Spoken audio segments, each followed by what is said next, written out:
don't take no chance. Touchdown dance, that's my jam. No hot takes, this is nothing but rants. Nothing but rants. Nothing but rants. Nothing but rants. You know Brooks finna cook, let him rain.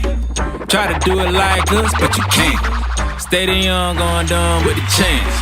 Big plays lead to even bigger bands. What's up? What's the word? What's the play? What we talking about? On the scene with the team, yeah, we popping out. NBR, let's get it, let's go. Film guy, get on ready for the show. What it is, what it ain't, what's happening? We gon' hit you with the stats and the facts, man. NBR, let's get it, let's go. Film guy, get on ready for the show. 3-point stance, we advance. Ball in my hands, I don't take no chance. Touchdown dance, that's my jam. No hot takes, this is nothing but rants. Nothing but rants. Nothing but rants. Nothing but rants. Hey, shout it end zone dancing. We about to start it up, it's the anthem. That right, big rings got me handsome. Hold them up like we came for the ransom. I'm in the field, 2-minute drill. Highlight reel, let's review, what's the deal, okay? Watching footage going out of control. Buckle up, we got an hour to go, so let's go, that's straight heat. Ain't no chillin' around here. Back that back, Nat Chance, how we feelin' around here? Got my whole squad in the building around here. If my name ain't on it, then I really don't care. Come on. 3-point stance, we advance. Ball in my hands, I don't take no chance. Touchdown dance, that's my jam. No hot takes, this is nothing but rants. Nothing but rants. Nothing but rants. Nothing but rants. On the beat, hey. Yeah.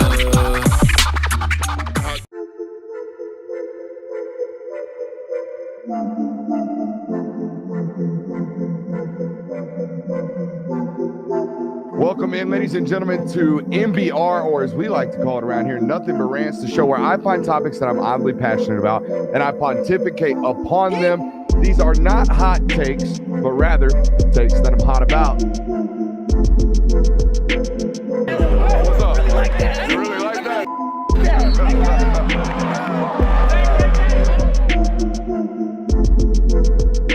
Let's shut up and grind some tape. What is up, ladies and gentlemen? Welcome into the Film Guy Network on a fabulous Wednesday evening here inside the studio. First Wednesday live broadcast on this network since I believe the week after the national championship. I think we've gone since January, not working on Wednesdays. No more.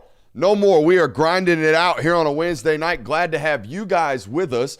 It is a good reminder for everyone, if you haven't already, to put the show on alerts. If you don't have that little bell box checked, go ahead and hit it. That way you know every time when we produce a piece of content. That would be good for you guys. I know some of you guys are just absolute sickos about this network like we've trained you to be, and you want to watch every single thing we've possibly put out. That's the best way to make sure you don't miss anything. And it's an absolutely loaded Wednesday night show for you guys tonight. We got more news out of Big Ten Media Days to talk about. The NCAA's out here writing parking tickets. Oh, man. We got to talk about that tonight. Players who will decide the 2026 season. We're going to talk about that tonight. We're also probably going to hurt some feelings because we're only going to talk about 15 teams, unfortunately, in that national championship conversation. And I'm sure there will be a 16th or 17th team that actually wins the national title because, you know, last year when we sat down and did this, I don't think anybody would have, stood on the table to make sure we talked about the Indiana Hoosiers. Not at all. So here we are in a world of college football where it's relatively unpredictable, but we'll do our best to make sure that we get that segment right and much more on tonight's broadcast. Make sure you're hitting that thumbs up button. Make sure you're subscribing. And make sure you are telling a friend about this place. We lead off every show with that request for you guys as audience members. Help us, all right? Help us grow, continue to grow. Passed over 99,000 last night. We will probably get to 99.1, most likely to 100K. I'm going to predict within the next couple of weeks, especially with what we've got coming up at the front of August August 1st is the time to be here. We're back in front of that board big time. Jonathan and I have been working hard getting those stowed up because 31 film studies, one study every single day. It's not like we can get in here and record those every day. I like to give these guys some days off. So we're storing up those. Those are going to be great stuff. We already got 3 of them in the bin. Excited to unleash those on you guys as an audience. But there we go. We got the road to 100K. It continues. So help us out tonight. Glad to have you in on a fine Wednesday evening. Let's start with the news, boys. The NCAA has suspended Tennessee linebacker Arion Carter, friend of the show. Just got done talking to him out there at SEC Media Days. Don't know if we can call him a friend of the show. I see that face. Oh, I'm laughing because Brooks Austin curse. That's not funny. That's not funny. That's not funny at all. Oh, no, John Summerall. Oh, no. They're all going, oh, no, Kirby. Oh, no, Josh Hyde. Whoa. Too far? Yeah. My bad. My bad. Yeah, Brooks Oscar shows up there. But Arion Carter, the senior linebacker for Tennessee, suspended 2 games by the NCAA. Why, you might ask? Well, Arion Carter decided he was going to go to the NFL last year, and there's a new rule where you can enter your name into the draft, go through the draft process, get an evaluation, and ultimately come back to college football if something like, I don't know, a foot injury pops up like it did for Arion Carter throughout the draft process. And apparently he took a $487 flight on behalf of an agent out to LA for some off-season workouts. There's some pre-draft prep. I don't quite know what the legalese were behind it. Ultimately reimbursed the agent for the $487, but the NCAA said, nope, you're going to sit 2 games because that right there, sir, that's illegal. You can't be taking a $500 flight on behalf of your agent out there to LA. It reminds me a lot, honestly, of the Chase Young suspension because the Chase Young would have smattered the sack record his last year of college football, but had to sit out a couple games because I think he gave his girlfriend a ticket to a bowl game or something stupid. But here we are, the NCAA inflicting its power, if you will, over a young football player. I tweeted about this today, and I think J.D. Piquel is the best in the industry at the metaphors. This is not a J.D. Piquel style metaphor because it's going to work a little gray and a little blue here. This is the equivalent of writing a parking ticket or a jaywalking ticket. Meanwhile, right behind the person you're writing the tickets, right there just shooting up on the sidewalk. That's what we got going on right about now with the NCAA. Just an FYI for the audience. Jim Harbaugh got a 2-game suspension for all the stuff going on in Michigan. Sharon Moore got a 3-game suspension for the sign stealing allegation. And a real deep pull here. After a 5-year investigation, the NCAA gave Art Briles no repercussions for all the stuff that went on at Baylor. Just do yourself a favor after the show tonight. Just Google that one. Baylor fired him. The NCAA said, he didn't do nothing wrong by our book. 2 games, though, for a $487 flight ticket. I mean, let's first not act like that Avion, or he could not have paid for this ticket himself. Let's not like it was like, oh, don't worry, bro, I got you. I understand. Hey, money's a little tight for you. Not saying that I'm in the know of what Mr. Carter's financial situation is, but, I mean, why could we have just simply said, hey, you got to reimburse him for that? He did. So, again, what are we doing? Why are we wasting our time with this? And why is it 2 games? Why does this have to require suspension for multiple games for a plane ticket of all things? And it's not like it was I don't understand this at all. It's such a waste of time. These are the type of headlines that you would get in 2013, 2012 of a player received improper benefits. I thought we were so far behind this, and especially when we live in an era where players can go to NFL minicamp and come back and still be deemed eligible by courts. The fact that the NCAA is trying to run with this, I mean, there's been so much support being built for the NCAA over these last few years of man, we really want the NCAA to have some power. And then when the NCAA has any form of power, they use it in this way. It's why it's a failing organization. It's why it won't be around the next 5 years. Do you think they have a public relations department? Do you think they have somebody at the NCAA? I'd be shocked if they didn't. Yeah. Whoever it is, they're awful at their job. You know what I mean? How do you go through this process and nobody raises their hand hey, this is probably not a good idea. Yeah. We probably don't need to do this one. And I'll remind you, it's going to take 15 years for them to figure out whether or not anybody's tampering in this sport. Yeah. it's going to take them a decade to figure out the actual problems in this sport. But yeah, let's suspend a guy playing his final year of college football 2 games for a $480 flight. Let's do that. Just absolute buffoonery from the 4-letter organization that claims to run this sport.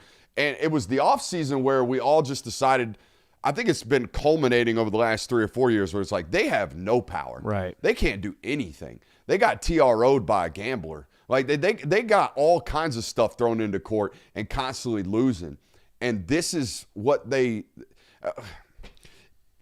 stupid. Don't understand it. No point in getting worked up over it. Everybody, I think, is on the same side of this argument. Whether you're a Georgia fan, whether you're a Tennessee fan, whether you're an Alabama fan, whether who it doesn't matter who you root for. You as a college football fan hear this story and you're like, wait, what?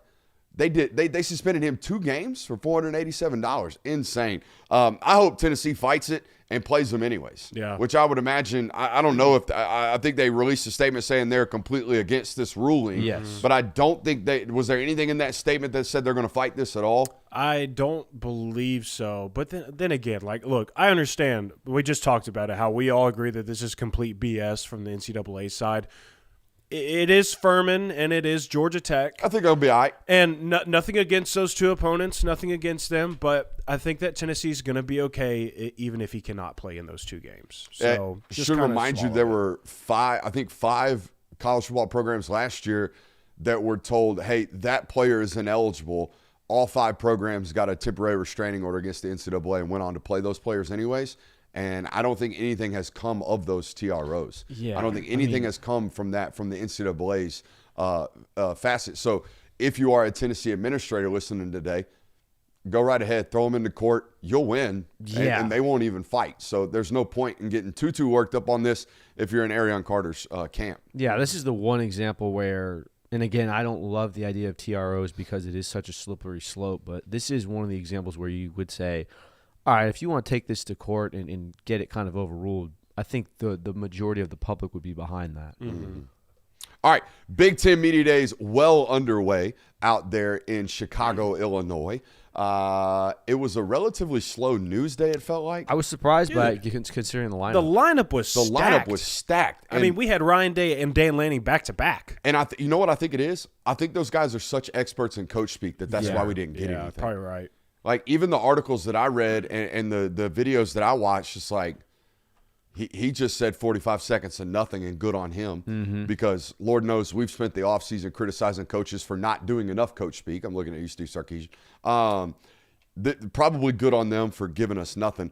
So there we go. Let's start with the actual news, though, that came out of Big Ten Media today.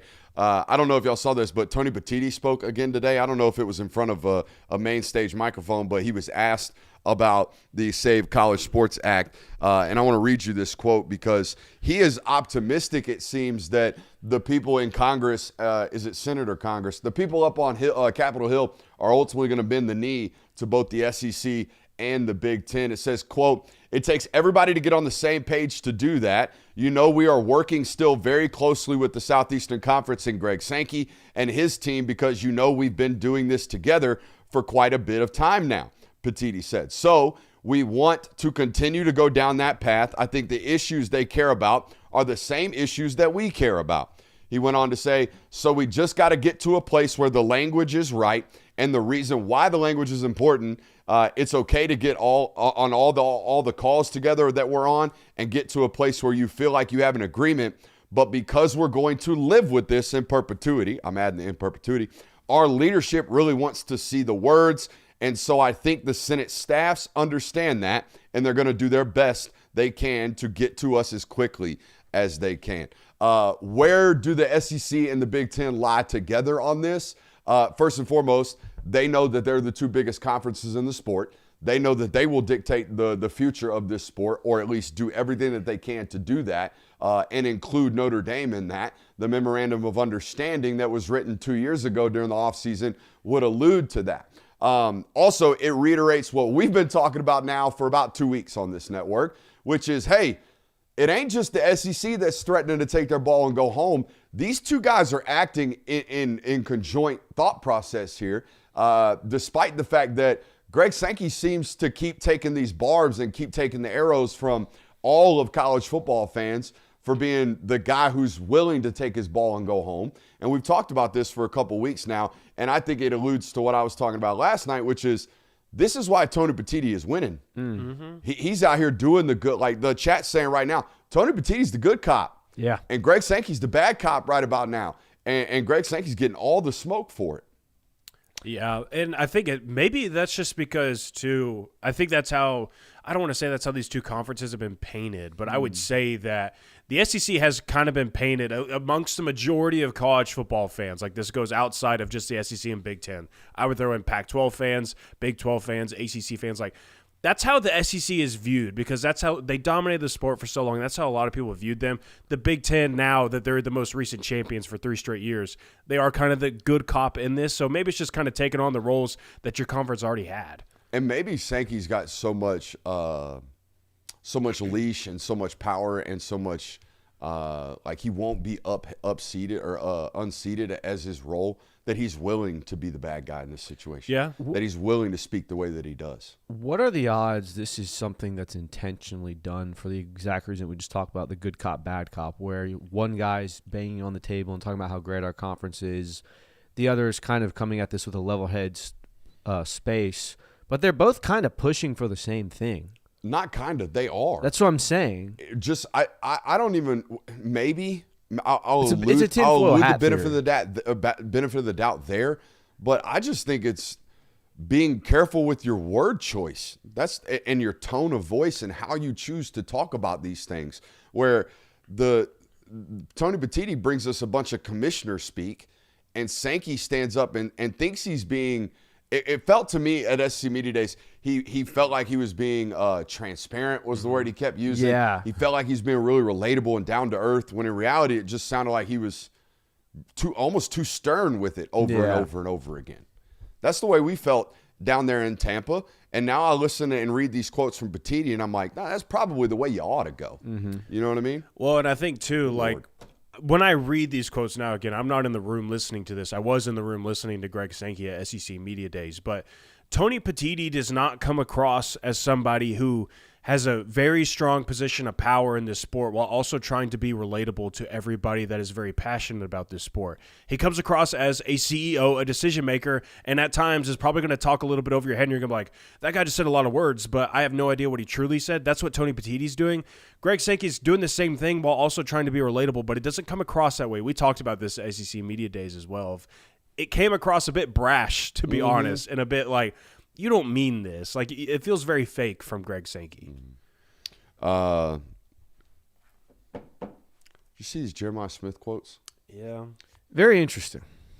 Are y'all alluding to the one where he said Kenyatta Jackson could be Chase Young?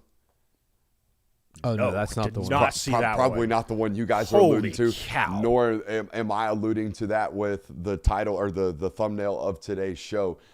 Jeremiah Smith said his dream school was Alabama and that he wanted to play for Nick Saban, but they didn't recruit him. Well, to be fair, even if he went to Alabama, would have not played under Nick Saban. Mm-hmm. So there is that, but not. Is that timeline correct? He got offered in 2022 by Alabama. I thought he was a freshman in Saban's last year in college.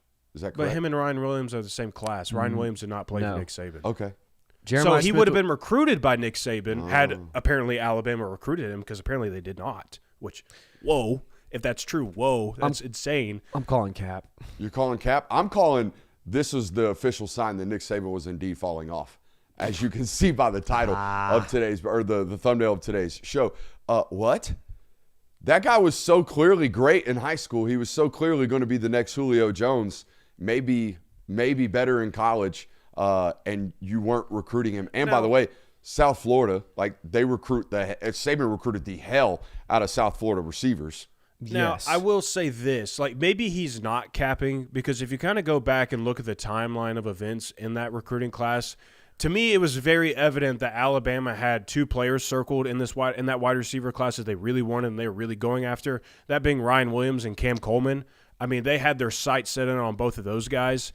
So, and then Jeremiah Smith being a guy from Florida, Miami was in super early on that one. In fact, I think on his 247's page, they were the first school to offer him, at least according to them. They were in so early. Ohio State was sniffing around. He was taking visits to Georgia. Maybe Alabama was like, he's distracted by a whole lot of other teams. It probably would take a lot for us to get him. Let's focus on a kid that is in the state of Alabama. Call the cap, Kirby. Here's two things I'll say. If you have a dream, if you grow up wanting so badly to play for the Alabama Crimson Tide, you're going to play for the Alabama Crimson Tide. He got an offer from them in 2022.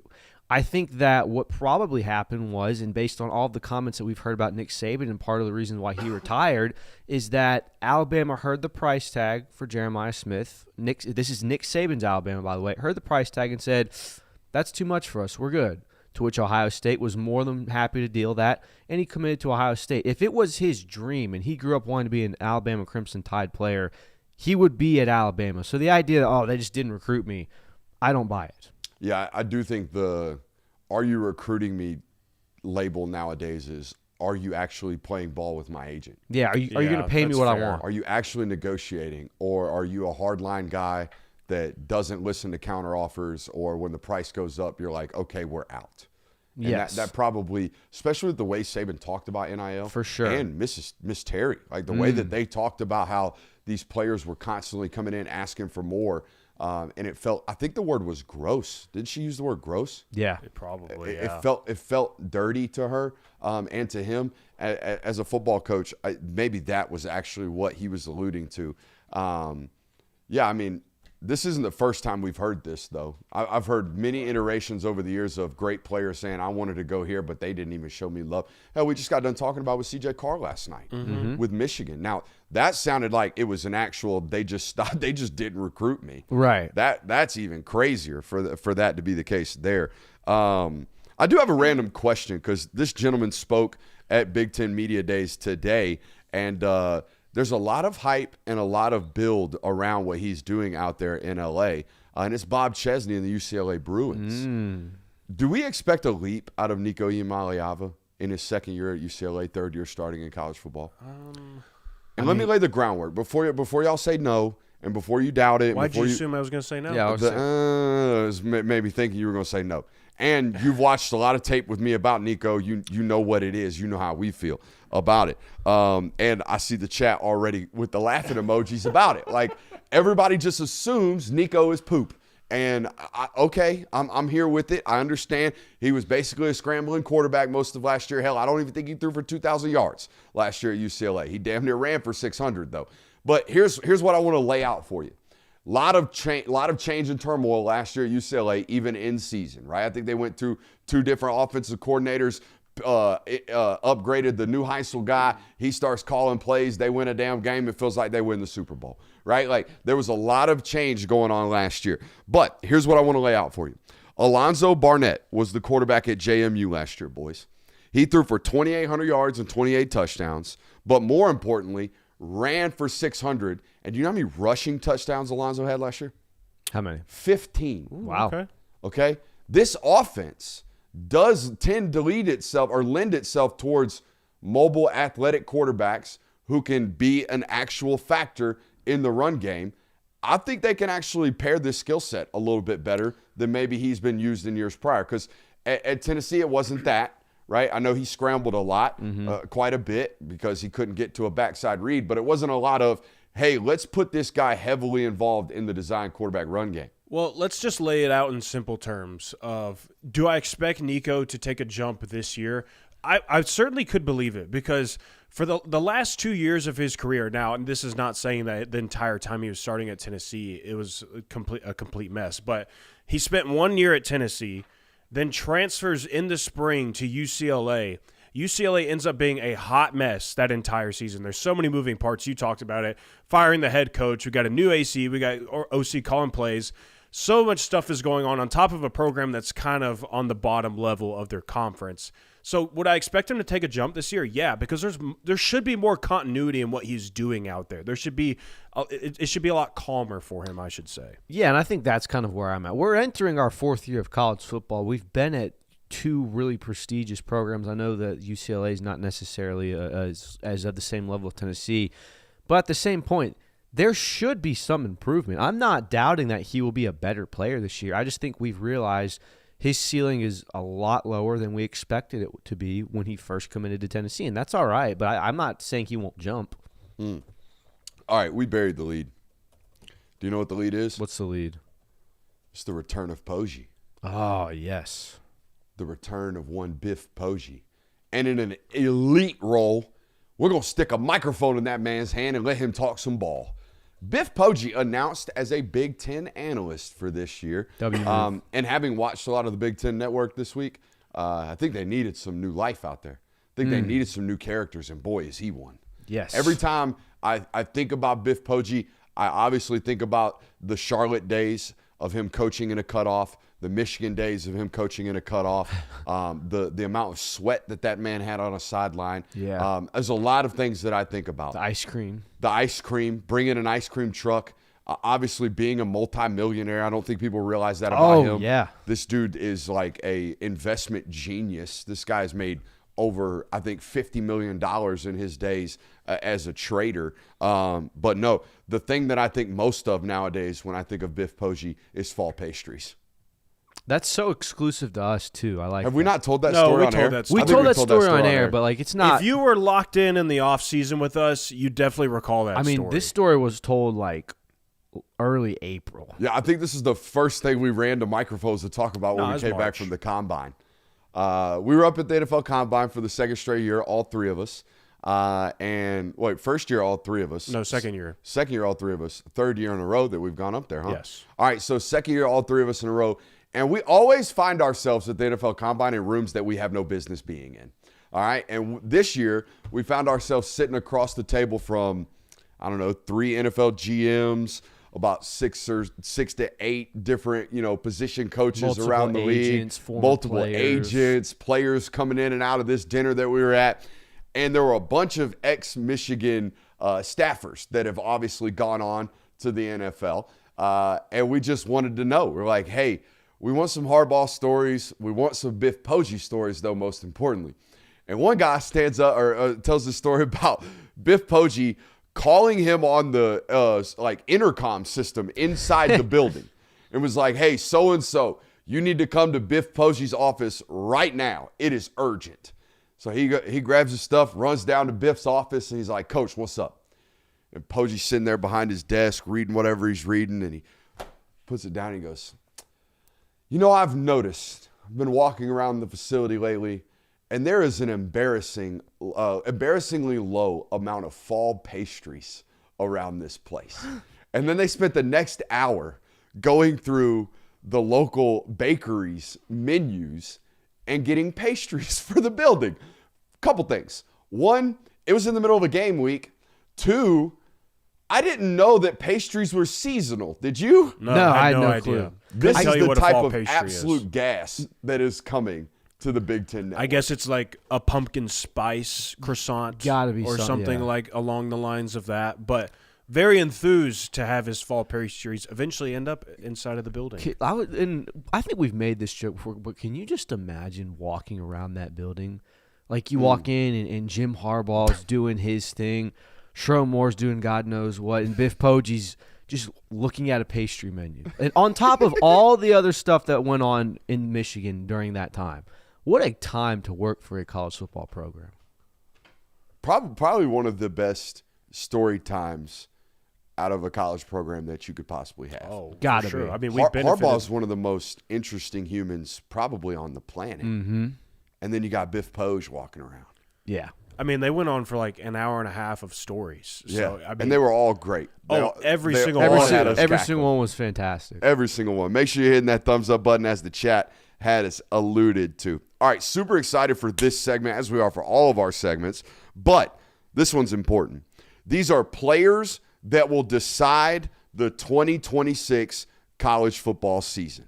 Y'all ready for this? Absolutely. All right, so here's what we're going to do. We're going to go through 15 football teams that we think are on the precipice of national title contenders, okay? And here's the list.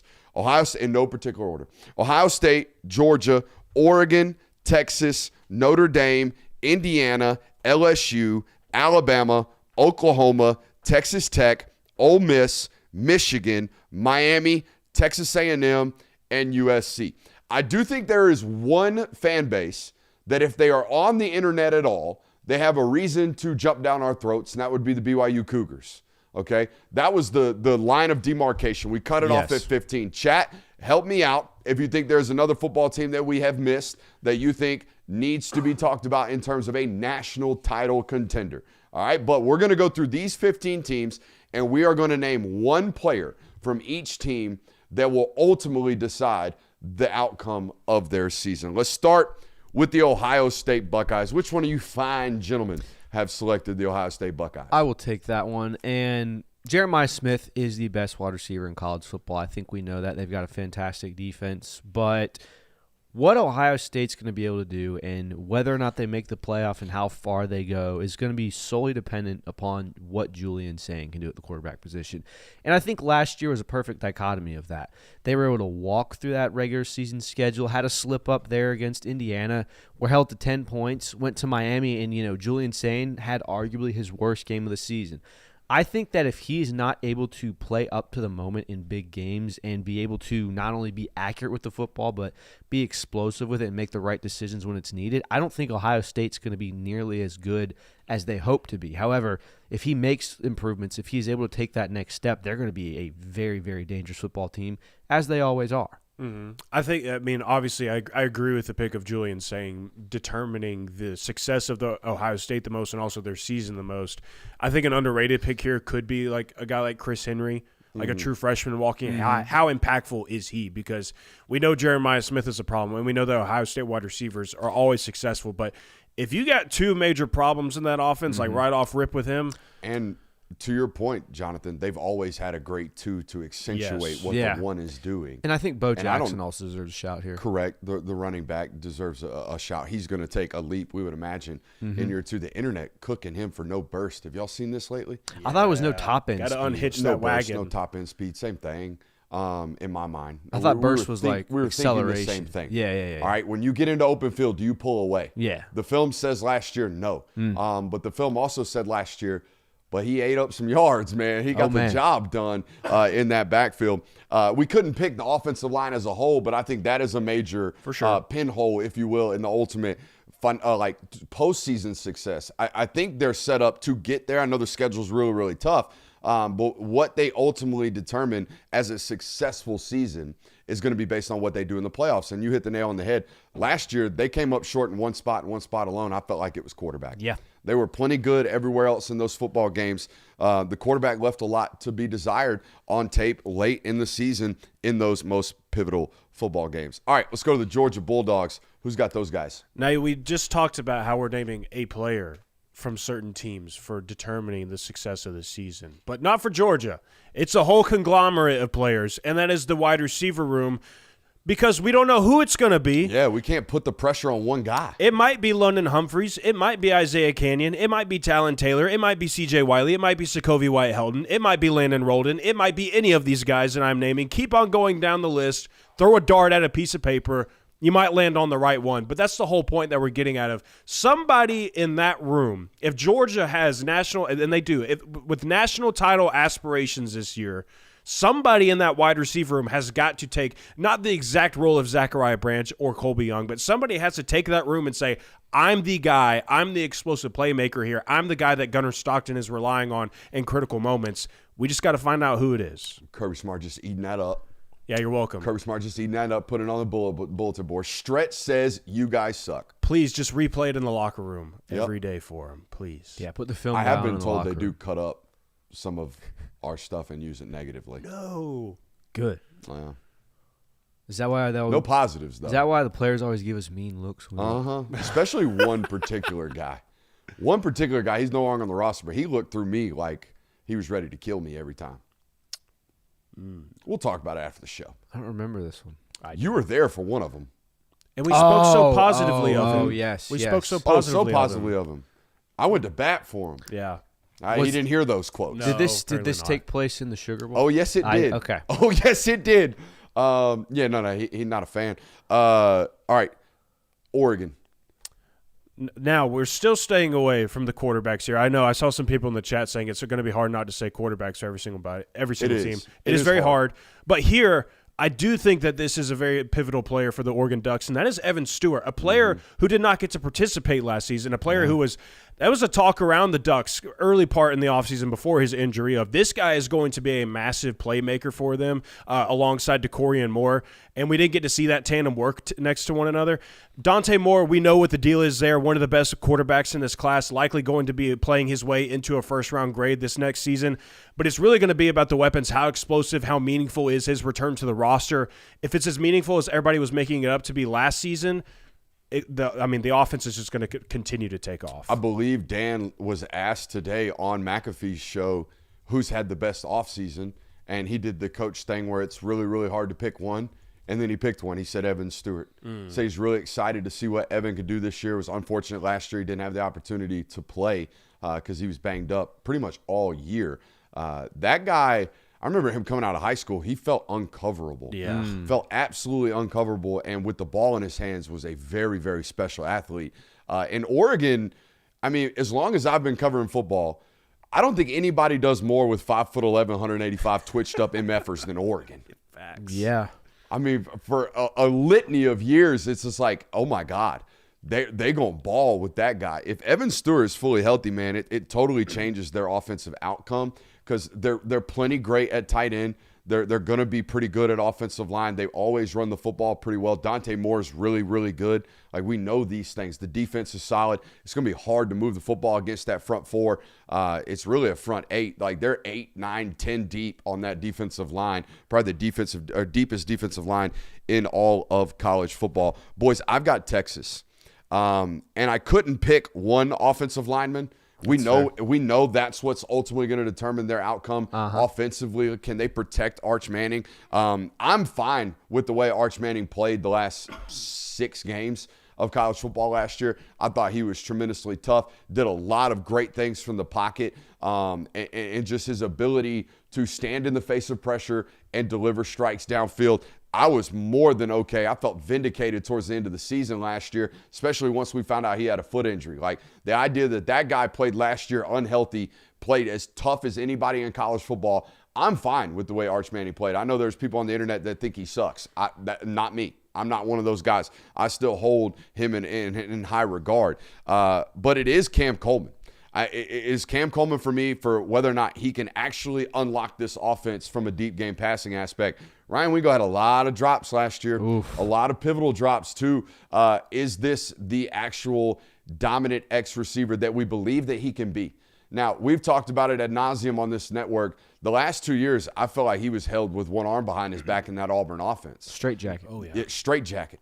And I've talked about this. He has an Alshon Jeffrey highlight tape right now where it's just verticals and jump balls, and we have no route tree. We have no display that we can actually do NFL stuff. And we're about to do a bunch of NFL stuff in this offense. Can we actually be what everyone thinks we are? I think he will be. I think Cam Coleman is going to showcase what he can actually do in this offense. Oh, 100%. Completely agree with that. Next up, we got the Notre Dame Fighting Irish.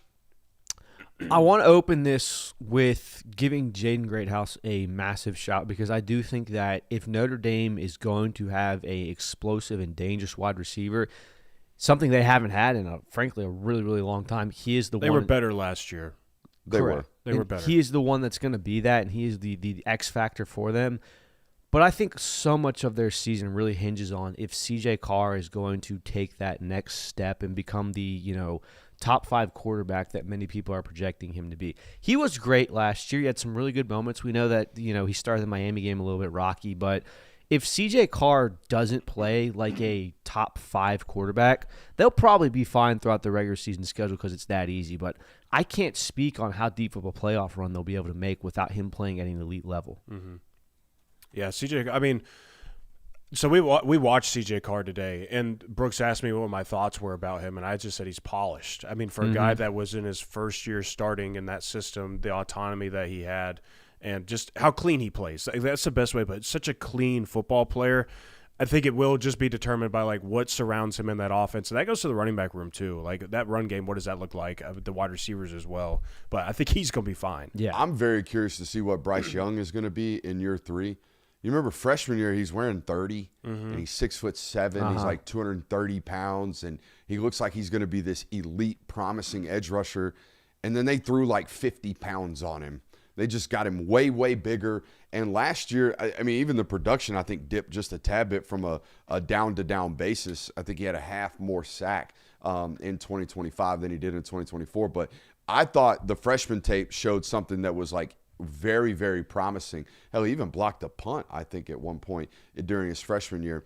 And then I think it took us a while, maybe even a full year, to get accustomed to that much more weight. Again, I think we played freshman year at 230, and last year we played at 275. I have no idea how heavy he is now. Are we back to this impactful, dynamic, show-stopping defensive football player? That'll be very interesting to me. I mean, hell, he sent I think his name's Durham. He sent a kid to Indiana. This kid was this Bryce Young dude was so good. So I'm very curious to see what that is defensively. They basically return everybody else on the defensive side of the football. So it'll be very curious. I'm with you, though. C.J. Carr will ultimately determine their postseason success. Yeah. Is he what we think he is and what he's shaping up to be this season? I've got the Indiana Hoosiers on my list here. Now, again, very hard not to pick a quarterback, but I think it's fitting that we pick a quarterback here at Indiana, and it's Josh Hoover, because I think I know what everything else is going to be. They're going to run the football well. That's what they do. Their offensive line is always really, really well, a high executing unit. They're going to open up lanes. They're going to be efficient in the run game. The wide receiver core did not take a dip off. Nick Marsh coming in from Michigan State. They got Charlie Beckert back. They're going to be really, really good outside the numbers in that RPO back shoulder game again. Defensively, they returned the entire nucleus of the middle of the field apart from Aiden Fisher.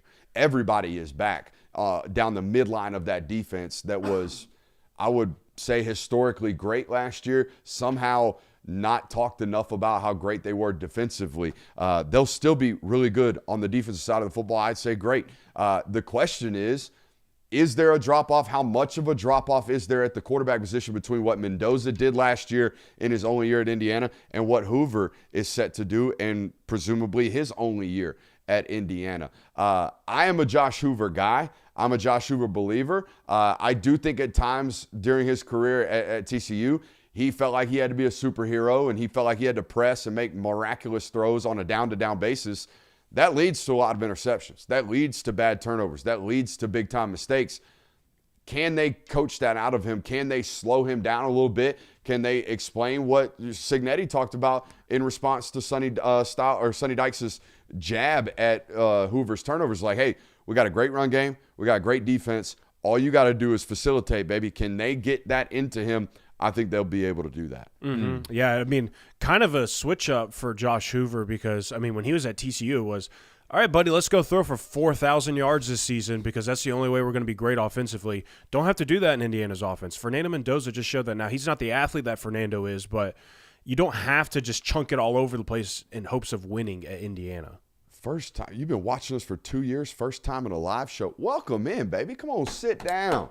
Welcome into a live show. We appreciate you. I can guarantee it won't be your last now. Yep, you're going to be locked in now that you're in that chat. You're going to see how invigorating that is. Just watch out. There's some arguments every once in a while in there. Who's up next? We got the LSU Tigers. Now, similar to Georgia, not going to name just one specific player here because I do think it boils down to an entire unit, that being the running backs. LSU, for whatever reason, has gone in a drought of Brian Kelly. Yeah, Brian, that pretty much suffices it right there. But they have not had a run game. They haven't had one of these dudes in the running back room. Now, they do return 2 players from last year's roster in Harlan Berry and Caden Durham. They also bring in Dylan Jones from Wisconsin who had 300 yards last season. And then there's also 2 other transfers on the roster. Not sure exactly what the rotation is going to look like for them. But it seems like those are probably going to be the 3 guys they roll with this year. Now, I do want to add that Lane Kiffin had 2 stud running backs over the past few years at Ole Miss, that being Quinshon Judkins, and then he had Keywan Lacey this past year.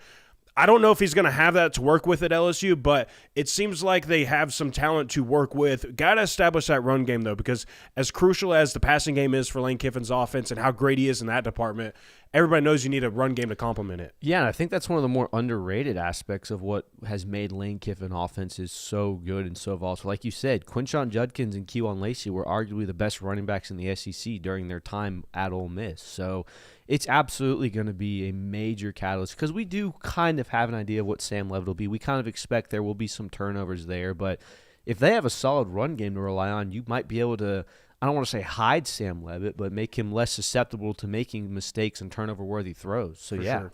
I thought Harlan Berry last year as a true freshman had elite tape every once in a while. Yeah. There were some flashes from that young man that make me think like, hey, that might be the guy in this system because they are, with their quarterback run game, they are going to create holes that weren't there with Garrett Nussmeier. You know what I'm saying? Mm-hmm. Does that make sense? Does that make sense? Yes, it makes sense. And we've talked about this, and they believe in it in that offensive system more than any other coaching staff that I talk to. They will not recruit quarterbacks who can't balance counts and run the football. They won't. Moving forward, it will always be, and I think they learned this with Trinidad last year, and certainly Jackson Dart to an extent. Yeah. But I thought they felt like they were a little handicapped, if you will, with Austin Simmons at the position because they didn't think he could do those things. And it messed up their kind of flow and efficiency in the run game. And that's what we're trying to do. Like, yeah, it's great when explosives happen in the run game. It's really, really hard to create them. It's much easier to create explosives through the passing attack. But we're hunting efficiency. We're hunting short yardage situations on third down. By being able to run the football, we're hunting balance. That's what we're getting after. And I think they'll find that. And it won't be what it was the last 2 years. And we made the Brian Kelly jab, and Brian Kelly was not great. We know this. Shout out to that North Dakota State game he's going to be calling, though, by the way. Sure, he's going to be electric on the television calls. But we've talked about it. It's really, really hard to run the football nowadays in college football if you don't have a threat at the quarterback position, and they didn't the last 2 years with Nuss. I love Nuss. I think he's really, really good. I wouldn't say great. Made some great throws in 24. 25 was hampered by some injuries. But if we can't get after it in the run game as a quarterback, it makes it really hard to run the football. All right, I've got Alabama. And, look, I believe in Kalen DeBoer and Ryan Grubb at the quarterback position, okay? I don't care who it is. I think they're going to be pick and stick 3,500 yards. Like, that's what they are. They're going to play it at a high rate. They're going to speak the game at a really, really high rate. They're going to make good decisions. I believe in their processes of talent acquisition, talent identification, and development at the position. I just do. Their track record the last 5 years says that, okay? So I don't really worry about who it is, whether it's Austin Mack or Keelan Russell. I think you guys have heard me talk about that this offseason. I think of we could talk about offensive line, we could talk about running back, but we're talking about specific players today. And I know their back end of their defense is going to be great. I know it's going to be hard to throw the football against them. My question is, where does the havoc get created in that front six? Where does the down-to-down problems, where are they created on the defensive side of the football? And I circle number 0, formerly number 42, and it's Yonze Pierre. Yonze Pierre was a difference maker last year, so much so that Quay Rousseau's an Ohio State Buckeye now. But can he take an even further step? Can we be dominant on first and second down and still be nearly a 10-sack football player? I think he's got an opportunity to do so. If Yonze Pierre takes another step and becomes one of the more effective and dominant defensive front six players, they're going to be great on the defensive side of the football because I know they're going to be great in the defensive pass department. Mm-hmm. Yeah, I think that a lot of attention for Alabama this coming year gets put on the running back room, the run game, how it struggled so much last year, who's going to be the starting quarterback, just because people know that the defense is going to be good, but it could be even great. It could be great if a guy like Yonze Pierre does take that next step, and they're banking on that because this is one of the key guys that they really focus on retaining and opening up a role for, it seemed like, this offseason. Yeah, I mean, look, I don't think it's irresponsible to assume that they're probably not going to be as good as they were with Ty Simpson at the quarterback position last year. They might be, but with that, you do need defensive players to take an extra step up and for that defense to go from really good to great to elite. So, absolutely. I do think London Simmons could take another step. I mean, he's a freshman last year, had really, really good tape. This year, we'll see what it ultimately looks like. I got Oklahoma as well. They're next up on the list. Again, trying to avoid the quarterback position, but I'm right here with John Mateer. I do think everything around him is going to get slightly better. I do believe that the offensive line is going to take a step. I do believe that Satanga coming back is really, really important. I do think Parker Livingston's a good football player, but is he a great football player? Is he a difference maker? I don't know. I don't believe that to be the case. Bringing 2 real tight ends in is very important. That's awesome to the additions of the offense. Defensively, we know what they're going to be. They're going to consistently be a top 10 unit as long as Jim Nagy and Brent Venables have their hands on player acquisition and defensive strategies. They're going to be great on the defensive side of the football. Whether or not they're a national championship contender and a realist or a real factor when it comes to January football, that is all at the feet of John Mateer's development, in my opinion. It is still, he's a really good playmaker. He's a great playmaker. He makes a lot of explosive plays. But I need you to be down-to-down consistent for me to trust you to go win 4 playoff games or 3 playoff games. We can't have games where we turn the ball over 2, maybe 3 times in January football. We will go home. And if they're going to be a national champion, it has to come from John Mateer's development. Yeah, and it's John Mateer is one of these players where it's really kind of hard to gauge what you're going to get coming into this season because of the injury, and also because like when we did see him be ultra successful, it was in the early parts of the season. It was the Michigan game, and that's what I wanted to point to. Like one thing you do know about him though is that he's an ultra competitor, and those types of guys tend to succeed in this sport. Maybe not in the NFL, but in college football at that position. When you got a guy like John Mateer who's willing to do anything and everything it takes, it tends to lead to success. So it makes me believe that there will be that next step taken. It also tends to lead to tragic mistakes. Oh, for sure. Yeah. That's what we need to avoid. And I've talked about this offseason where it's like, hey, for every 5 great plays that we had last year, I'll trade 2 of them if you give me 5 more plays of down-to-down boring. Like, bro, be willing to take checkdowns. Be willing to eat sacks every once in a while. Be willing to just play within the system and know that you don't have to be a superhero today. In fact, sometimes the best thing for us because of our defense is to settle for a punt. That's okay. We can do that. You're not at Wazoo anymore. You don't have to score 45 to win today. In fact, most of the time, all we need to do is score like 28 points, and we'll probably get out of here with a win. But if we score 28 points and you give them 2 extra possessions, we're probably going to lose. So you can't do that stuff. And I think if he's willing to be a little bit more boring, they'll be great. They'll be a really, really good football team and a tough one to beat. Who's up next? I think we've got Texas Tech, the Red Raiders. I'm sure that fan base loves us right about now. Let's talk about the Red Raiders. They probably don't like many people, unfortunately. It would have been the same had he not gotten suspended, but unfortunately it's a quarterback position. But Will Hammond, what does he do for this team this year? What does he do for this offense? We know that they are miles and miles ahead of where any other team in the Big 12 is. We think that they should absolutely walk through that schedule on their way to a conference championship. The question was going to be, hey, what can Brendan Sorsby do for that team once they get to real playoff competition? The question is now, hey, what can Will Hammond do because Brendan Sorsby will not be playing this year? So more so than ever, and I would argue that out of any teams we're naming right now, it's mostly dependent on what this guy can do because it's really an unknown. He's coming off of an injury, didn't have a lot of tape last year. He's not the first option of this team, obviously. So what can he do for Texas Tech? That will be one of the most important questions in college football, I think.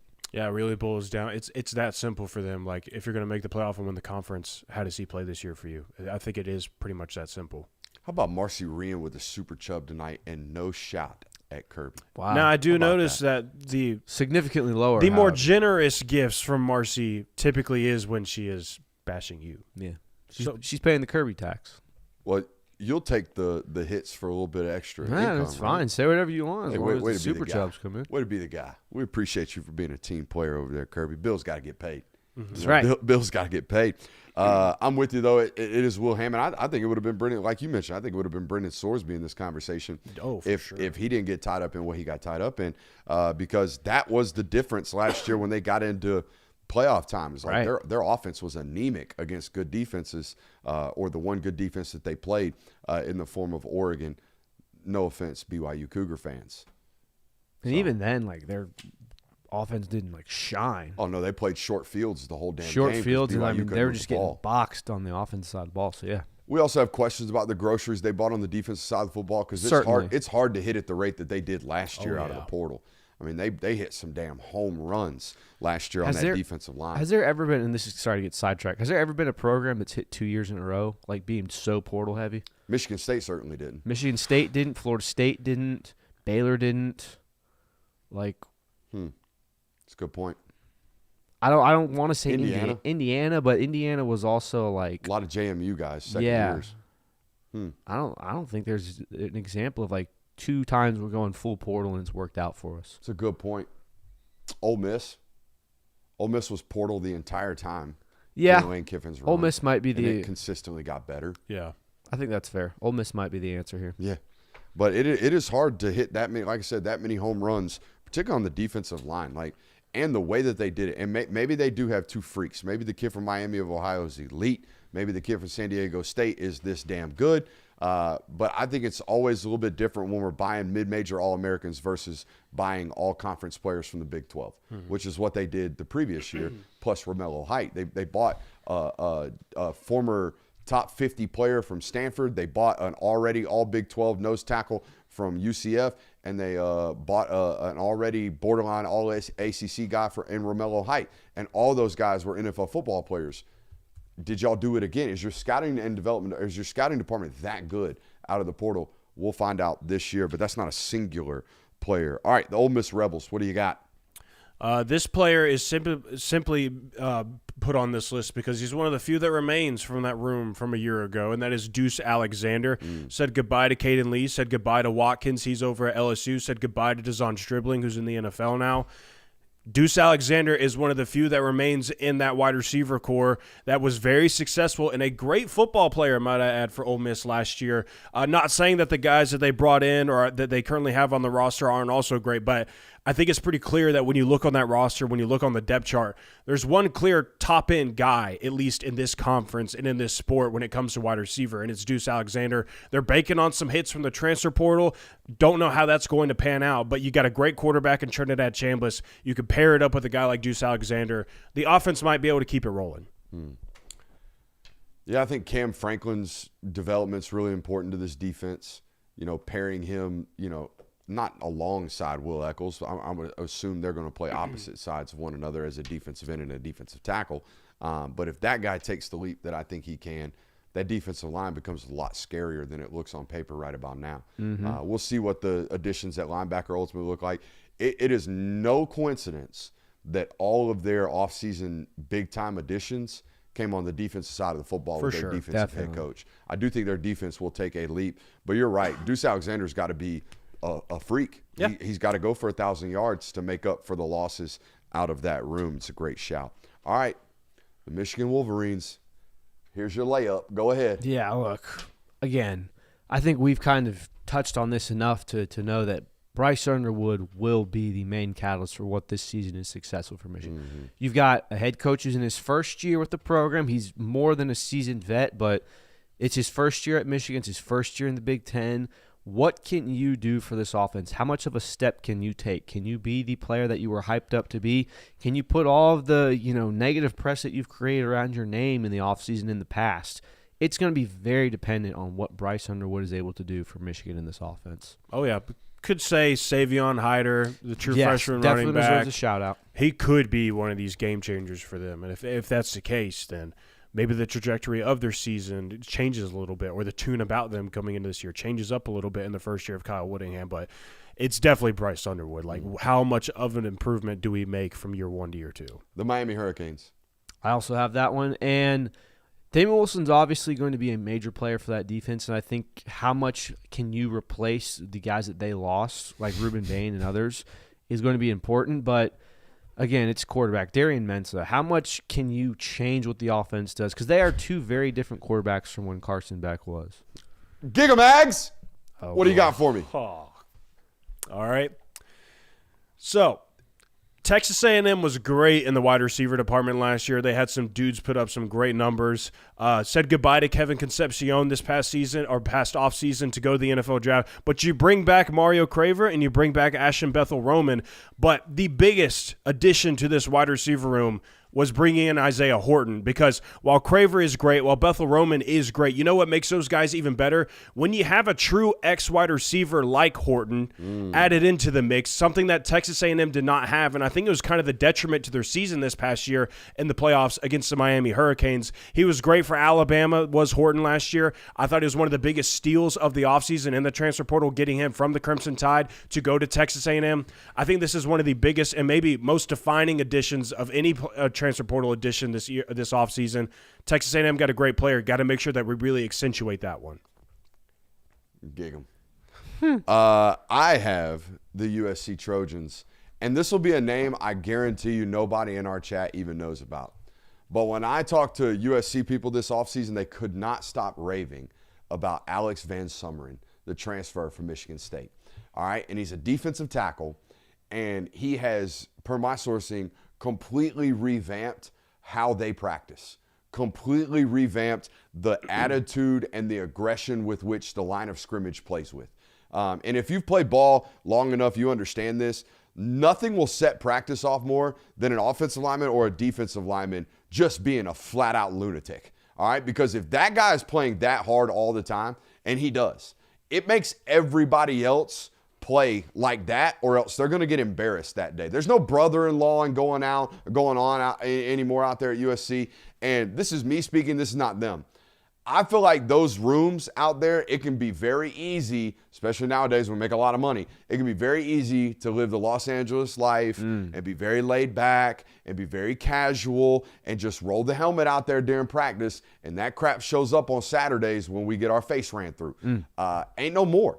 Alex Van Sumeren, the defensive tackle transfer from Michigan State, is the most important player and the most important addition that they made this offseason, because he's completely revamped the attitude with which they practice with on the lines of scrimmage. And in my opinion, that has been the biggest difference with USC. All right, they have not been good enough and mean enough and just bad enough on the offensive line and defensive lines. And that stuff right there changes when we get a lunch pail lunatic up in the building. And that's exactly what Alex Van Sumeren is. And he looks like one too. Just go look up his player profile. Give him a quick Google. It's like, give him a quick Google. Yeah, You're that like, makes sense. Yeah. So there it is. I love that segment. Now, it is Wednesday, and I know we're already into the local hour, but I want to make this quick because it's What If Wednesday. We haven't had What If Wednesday in a long time. Yeah. Don't even give me the answers. I just want to throw some what ifs at you. What if Sam Levitt is a turnover machine like all first-year quarterbacks apart from Trinidad Chambliss is in the Lane Kiffin, Charlie Weiss system? No answer. What if Texas is 8-4? Oh, God. Plausible, by the way. Cover your ears, Bandit. Ohio State, Oklahoma, LSU, A&M. I gave them the Ole Miss win. How generous of you. Very plausible. What if Bryce Underwood is the same exact player? Ew. Bad. Are they locked into that contract? Do they have to pay him another $3 million, $4 million? Do they have to give him the full 12 that he was promised out of high school? Probably. I highly doubt Portnoy's going to be buying any more football players. Rattle them off. Rattle them off. Quick. It's going to be bad that I can't Don't talk care. about these. Leave them hanging. All right. What if Tennessee is being completely overlooked this season? What if this is the season that makes a lot of people okay with the expanded playoff? Never. What if Mississippi State has a Vandy-type arc this season? Kamario Taylor going to get a bag. Yeah. Go ahead. What if Jeremiah Smith was on Alabama's roster right now? To call back to earlier segments. What if Mike Norvell goes 6-6, but he beats Miami, Clemson, and Alabama? Half of his wins are against top 15, top 25 teams. Keep going. Oh, my bad. What if Will Hammond is exactly as good as everyone expected Brandon Sorsby to be? And what if Clemson wins week 1 in Death Valley? Well, if Will Hammond's as good as people thought Brendan Sorsby's going to be, he's going to be a top 5 pick. Personally, I'm Oh, taking God. the Tigers in week 1. Let's go to the local hour. I mean, my God.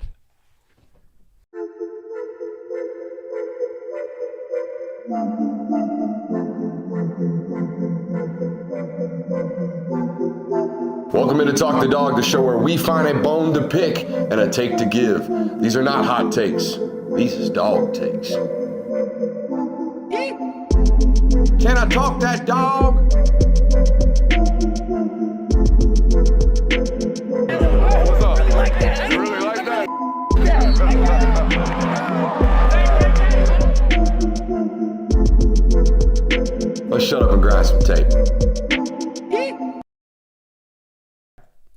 What is up, ladies and gentlemen? Welcome back in for another loaded hour here on the Film Guy Network. It is the Loaded Local Hour. We got way too much to talk about.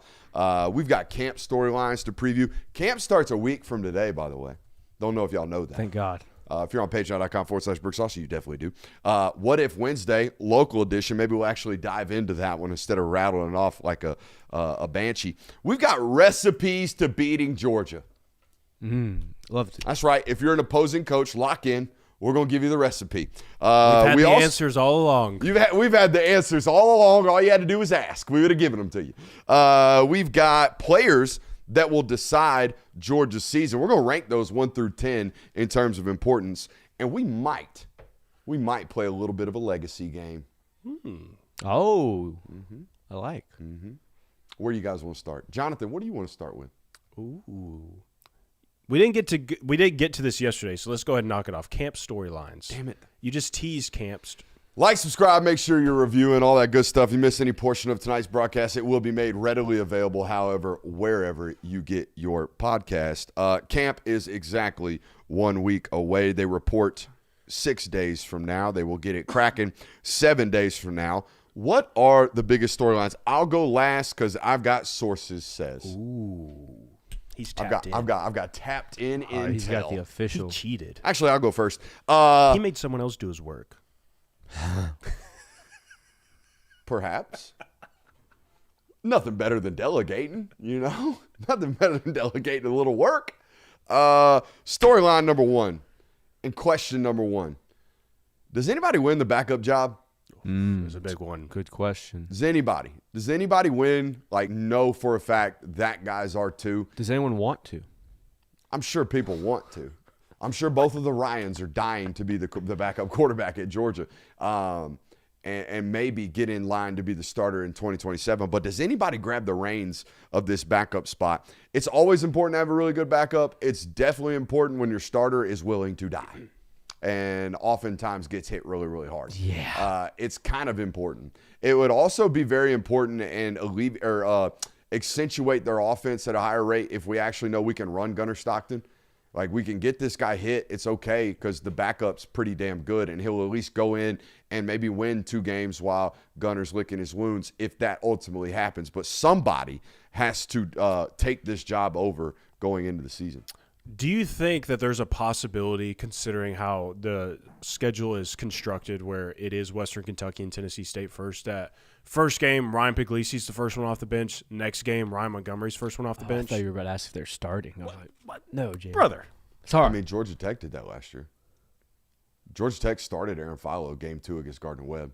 Wasn't that because Haynes King had already ran into a brick wall multiple times? Probably. I mean, doesn't it kind of apply? That's fair. Just saying, though, that could be a good opportunity to maybe officially settle the debate. I don't know. Just an idea. Let's I don't settle know that the they do debate it. right now in the chat. Who's the number 2? Is it Fire Ryan? off. Is or it Ryan or is it Ryan? You let us know. This is going to be a new JF. I'm JF guy. Oh, yeah. We ran that bit into the ground last night. Oh, no man. need to do that today. Chat's already throwing out Bryson Beaver. It takes one spring game. That's, Oh, bro, all it it takes one takes- play. It takes one We talking about, spring game. spring game. It takes one play. It's That's facts. all it takes. Facts. Ooh, looky there. That's our guy.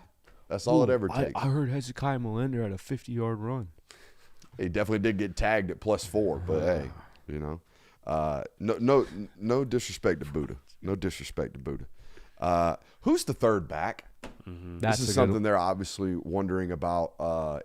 And I think Peanut, based off the people that I talked to, has the lead in this discussion because A, the team loves him, B, the staff loves him. Hell, they traveled him down to Florida 2 years ago just to get him a touch, just to get him into the system, just to get him onto the field because he was earning the right to do so during practice. But that doesn't alleviate short yardage questions.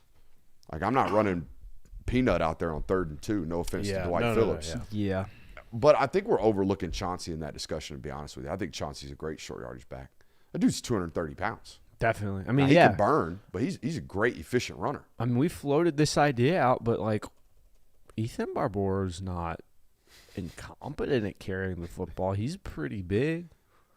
He built like a back. That's what I'm saying. I'm just, you know. He's just a great all-around football player and a stick, by the way. Did you know he's a scratch golfer? Really? Yeah. More you know. Which young wide receivers make the top 6 rotation? That was a question I was posed during my sourced conversations. We know who the 3 are, right? We know there's Humphreys. We believe that Zacoby White is going to be ready to roll. We believe that Isaiah Canyon has proved that he is a powerful wide receiver. But they play 6 normally. Right. So who are those other 3? You got to pick 3 out of Caden Prothrow. We feel good about that one? Seems like So now we got to pick 2 out of C.J. Wiley, Talon Taylor, Thomas Blackshear, and Craig Dandridge. And there's 2 that you better hope it is. Craig Dandridge and Thomas Blackshear?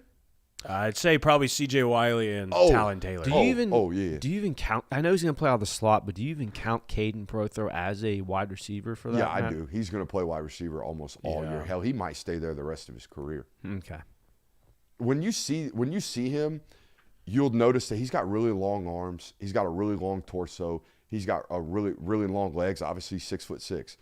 But what I always look at in young football players as to whether or not they're going to get bigger weight-wise is how broad their shoulders are. Yeah. He doesn't have Rob Gronkowski broad shoulders. No. Yeah. You know what I'm saying? So there's not like I don't know how much bigger we're going to get. I mean, we're already 230 pounds. I don't foresee any day in the near future where Caden Prothrow is 255 pounds. Probably not. So we might be able to stay here at wide receiver for an extended period of time. And I love the idea that nowadays in college football, we're not like, oh, you're going to have to play Y because we think you're going to grow into that. So we'll just waste a year of your playing time making you figure out how to get into a stance and making you figure out how to learn how to block.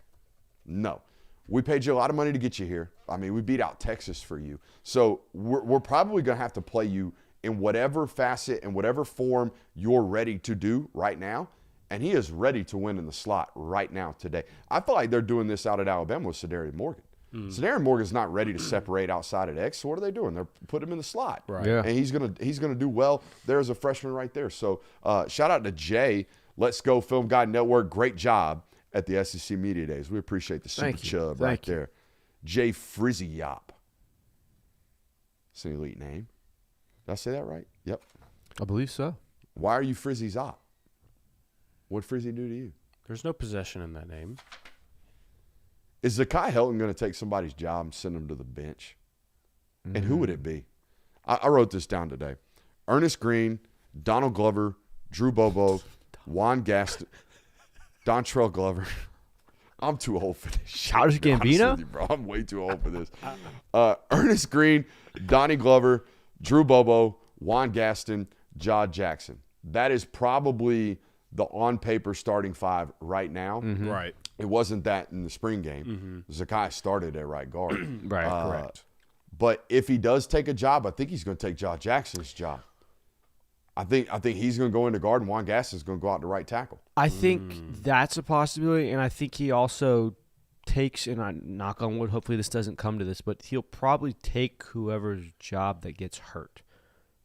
If Juan Gaston gets hurt, he'll take Juan Gaston's job for the time being, and then they'll have to reshuffle after that. If, say, Jaw Jackson goes down, they'll move one. It'll just depend on who gets hurt and when they need it. Because they've always had to rely on the 6th man. By the way, chat, we're talking about one of the starters' jobs. We're not talking about the third-year guys that haven't played that are still on the roster. Yeah, that's already happened. They've already been bypassed. That's already gone. Yeah. We're talking about whether or not the true freshman beats out one of these 3-year guys that looks like they think they're going to start this year. That's what we're talking about. It's the days of, is he better than 2 guys we talked about last night that I don't feel like crapping down again right now. That's already gone. Yeah. They're already bypassed and by the wayside there. Yes. The next question that sources had was, is Jordan Hall actually healthy and ready to go? And you talked about this last night, Jonathan.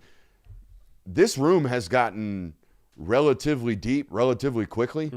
I mean, obviously Elijah Griffin is in the mix, but it's Nnamdi Agboko, it's Nasir Johnson, it's Joshua Horton. Like, there are plenty of defensive tackles, Xavier McLeod. Like, there are plenty of defensive tackles. Is Jordan Hall ready to practice and go this fall camp? Because if not, like, where are we getting into the rotation? Where are we getting into the mix if the other guys are already proven themselves ready to roll? I would imagine one of Nnamdi Agboko or Nasir Johnson earns playing time this year. I would hope by this point in their career. You hope so, yeah. You would hope. Safety was a major question mark last year. Yep. It's like, hey, who's actually going to start? Right. Is it going to be Ja'Cory Thomas? Is Zion Branch going to be ready to roll? Kyron Jones. Kyron Jones, and he ended up starting to start the season, but ends up suffering an injury.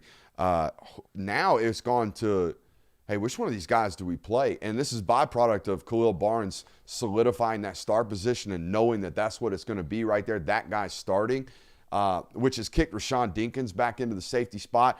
Zion Branch still there. Jamarlee Riddle now comes over from East Carolina.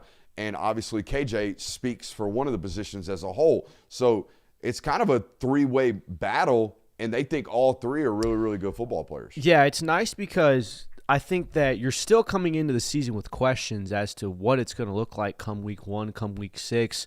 It's not as much worries now of, are any of these guys going to be able to step up and take the spot? It's more, hey, which of these guys who we think can play for us are actually going to be the ones playing? So it's definitely still a major question. I don't think it's nearly an alarming question as it was last year. No, it's not really a concern. It's more so just a general question of, like, who is it actually going to be, not like, who the heck is this going to be? Yeah. It's just, there's a lot of good names now. Imagine if Jonah Aguero was still on the roster. I think you can that's understand why we departed. I was saying maybe that's probably the reason why he's not, and that's not to say anything negative about the way Jonah Aguero played. I know this show was pretty high on how he played, but you look at the room now, and it's got a lot of talented names in there that you just have to choose. Did y'all see the Justice Fitzpatrick injury last year? I didn't see it. I didn't know see about it. I knew about it. I mean, it was gnarly. It was one of those situations where we jump over a defender, we're in the end zone, we plant our left leg, and then 3 defenders hit our knee.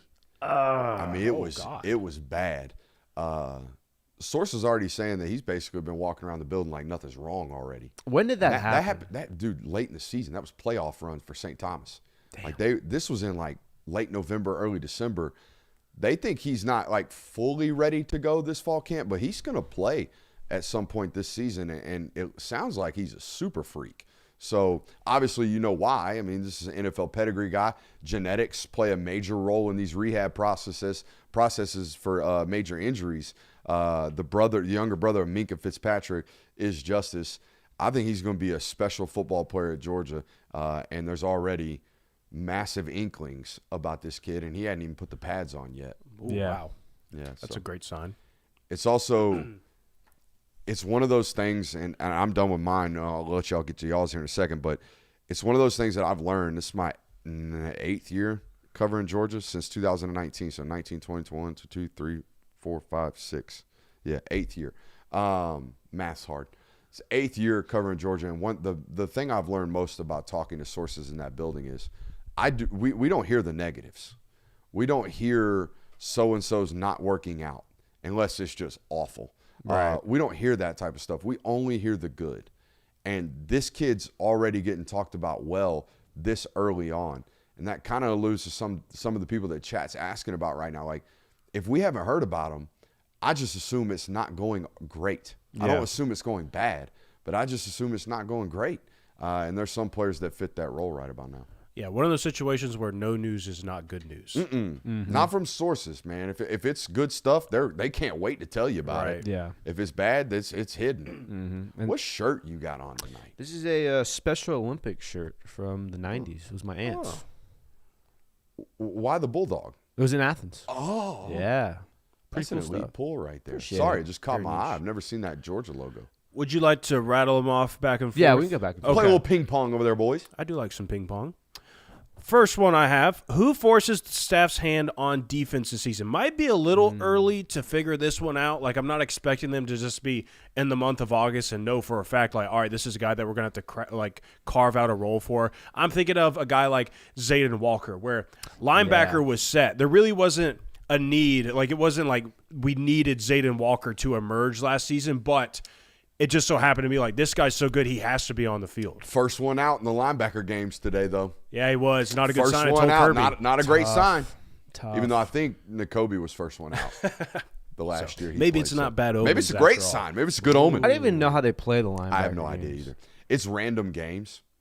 They play like ping pong. They play horseshoes. Okay. It's random. I think there's checkers. Yeah, it's So random it's like stuff. it's very relevant to football then. Yeah, 100% relevant to football. Okay. I think that Tyreek Green is already doing this, it sounds like he's already forcing the staff's hand there of like, this guy has to play. We're going to figure out how we're going to make sure that happens. Yeah.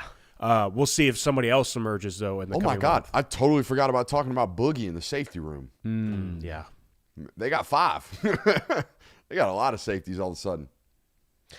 Calling him Boogie confuses me because I sometimes think we're talking about Andrew Smart. Yeah, we don't. I don't foresee us talking about Andrew Smart for at least another 18 to 24 months. Well, not, and he's probably not going to be playing safety when he does. But No. I hear Boogie, and it's just like, oh, God, what are you Oh, doing now? 99.1. We crossed it. Let's go. Oh, nice. Thank you for the update. One I of the meant ones. What's that? He gave me a look like I was sarcastic. Usually when you say I meant it, you probably didn't. No, I did. Oh, okay. I'm Attaboy. happy to know that we are one step closer to 100K. That's right. This is a question that probably is not going to get answered till you're in the season, but it's something that we didn't hear almost anything about from spring. We were asking about it. What is Larry Knight's impact on this defense? He was obviously brought in to be a massive boost to the pass rush. We kind of asked Kirby Smart about that in spring, like, hey, how is this going? And it was a lot of, well, he's still getting the ropes. He's got to learn the players. He's learning his roster right now. Not going to feel a bunch of impact. We're in fall now. We've had a full summer. The rubbers start to hit the road soon. So what is going to be Larry Knight's impact on this defense? Praise be to Comrade Kirby. Kirby, second of his name, keeper of the stash, defender of the War Eagle, and denier of Earnhardt. I thought for the first half it was like, this is a very nice compliment. Thank you. And then just throw that in my face. Guess what? There's already an AI graphic in Discord. Oh, great. Let me go check that out. Then. It's legendary, too. My next camp storyline, and maybe this is maybe me projecting this one, not saying that this is for sure going to happen, but is there going to be somebody this fall camp that is, oh yeah, I forgot about him? Is there one of those where a guy that's kind of been not surpassed on the roster, but kind of one of these situations where you're talking about where hasn't been plugged in on the nugs so far, haven't been hearing about him too much from sources, and then all of a sudden it's like, hey, something clicked. All right, like this guy came into his next year playing time, and something just clicked, and he's ready to go now all of a sudden. Like, we feel really good about him all of a sudden. Is there going to be one of those? Yeah, I think, you would hope that there is one of those because it means that you're getting kind of an extra boost to whatever players that you thought would be contributing before. So, yeah, it'd be really nice to hear. I'm not going to name a player just to be respectful, but it'd be really nice to be like, oh, wow. It's nice to hear that they're way further ahead than we expected them to be, and they might actually be able to contribute on the roster this year. This is another one that necessarily isn't a big question. We know what the starter is. What does the center position look like behind Drew Bobo? We saw Malachi Tolliver earn 2 starts last year because of that. Does Zakai Helton get some burn there? Who else are we going to see behind? Cortez Smith is another name to watch out for. I think he is the name to watch out for. Yeah, and I think that it's a big question for me because you saw how much of a drop-off there was when there was no Drew Bobo. The Alabama game went fine, but he was sorely missed in the second half of Georgia Tech and especially in the Sugar Bowl. So I think it'll be very interesting to see what that looks like behind. Always have to remind people the freezing on the YouTube live streams is a YouTube thing. Everything's up and running over here. I've found that lately. I don't know what YouTube's got going on, but basically if you don't have pristine cell phone service or you're locked into a Wi-Fi network, like it can be a little bit glitchy every once in a while. That's even some of the biggest streamers in the world. I'll watch guys that have like 45,000 people watching. I'm locked into news and locked into the weather and locked into Peanut. But their streams will freeze up every once in a while. It's normally a YouTube thing. Any other camp I have storylines? one final one. Which tight end garners the most buzz in fall camp? Because there's a lot of dudes in there. There's a whole lot of talent. So when the moment rises at its highest point, when it's time to earn that playing time amongst the bunch, who's going to arrive amongst them all? That's what I want to know. I like that one. My final one is who's going to be the fall freak? We always hear about last year. I think it was Zachariah Branch. We got us one with that. You hear all these names coming out of fall camp of this guy's going to be a dude. who's that going to be this year? Who is going to be like, man, they are night and day ahead of where they were last year. Man, we are so glad that they are on this roster right now. So that's who I'm trying to see. What's that storyline going to look like? Yeah, I think it'll end up being Jaden Riddell. Yeah. A carryover from spring ball. Yeah, he certainly was the winner of spring. He's had a great summer, too. All right. Is that enough? That is. Yes, sir. Let's get into players that will most impact and most decide the ultimate outcome for the University of Georgia in 2026. Now, we rank these pre-show 1 through 10, and feel free to argue with us in the chat. It's really 1 through 12 because a couple of these are dual names. Starting with number 1, it is obvious. If Gunnar Stockton takes a leap, they will be even better this year. Yeah, and I mean, it's cliche to say the quarterback is the most important, his impact, but it is. So Gunnar Stockton, what he can do and what he is able to excel at on offense is going to greatly help and greatly affect what Georgia's season looks like at the end of the year. Mm-hmm. Oh, number 2 could be the most impactful defensive player from a havoc rate standpoint. It's Elijah Griffin. Agreed. I think 2 and 3 on our list maybe could be flip-flopped, which is Chris Cole at number 3. Both of them are this high on the list for the same exact reasons. You got to be difference makers.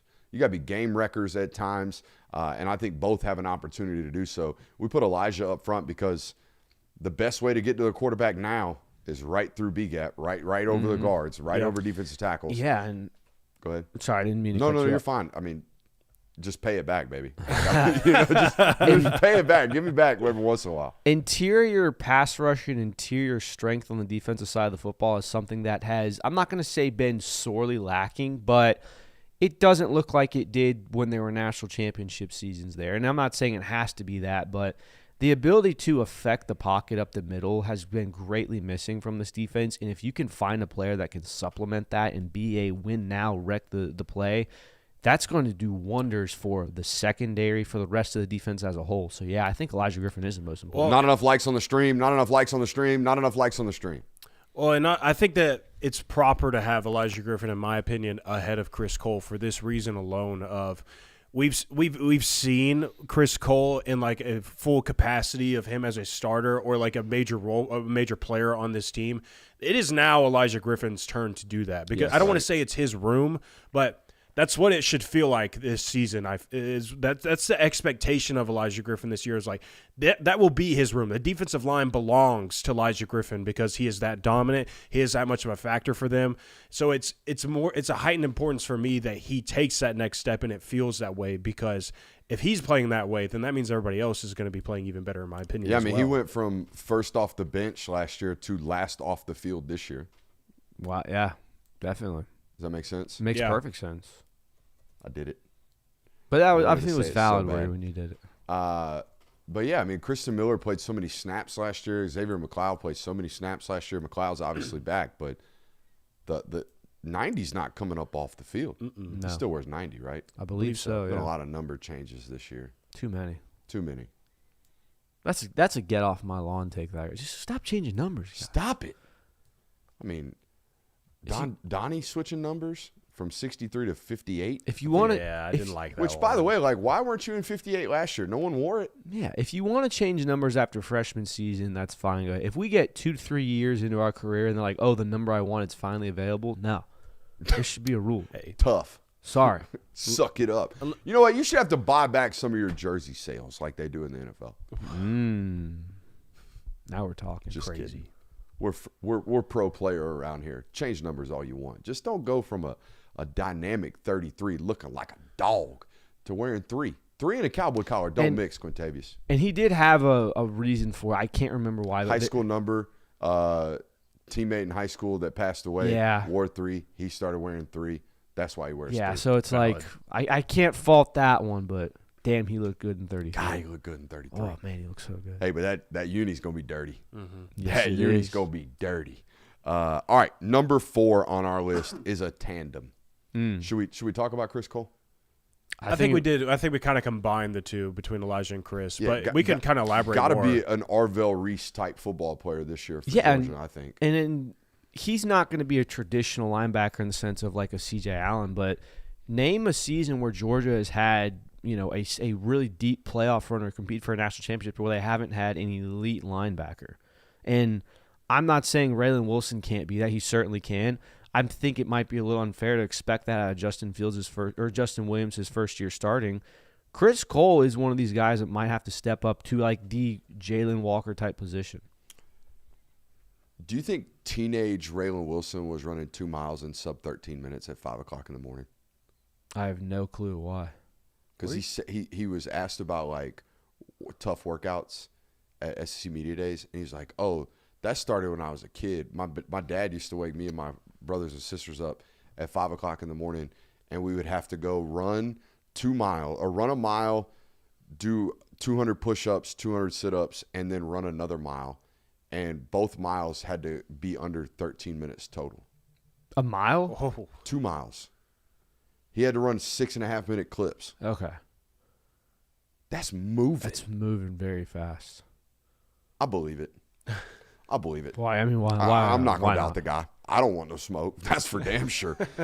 Number 4 is the combination of Nate and Chauncey at the running back position. If Georgia's going to get where they want to go, those two have to be great. Yeah, and it feels like more so than ever, the offenses of the early years of Kirby Smart were really predicated on, hey, they have a 1-2 punch at running back that is hell to tackle. It was this way till about 2020. I would say that the Brian Harry and DeAndre Swift was a solid 1-2 punch, but you haven't really seen that this in the last decade or half decade. So I think more so than ever now, the way this offense is constructed, you're going to rely heavily on, hey, can Nate Frazier and Chauncey Bowens give us 250 rushing yards today?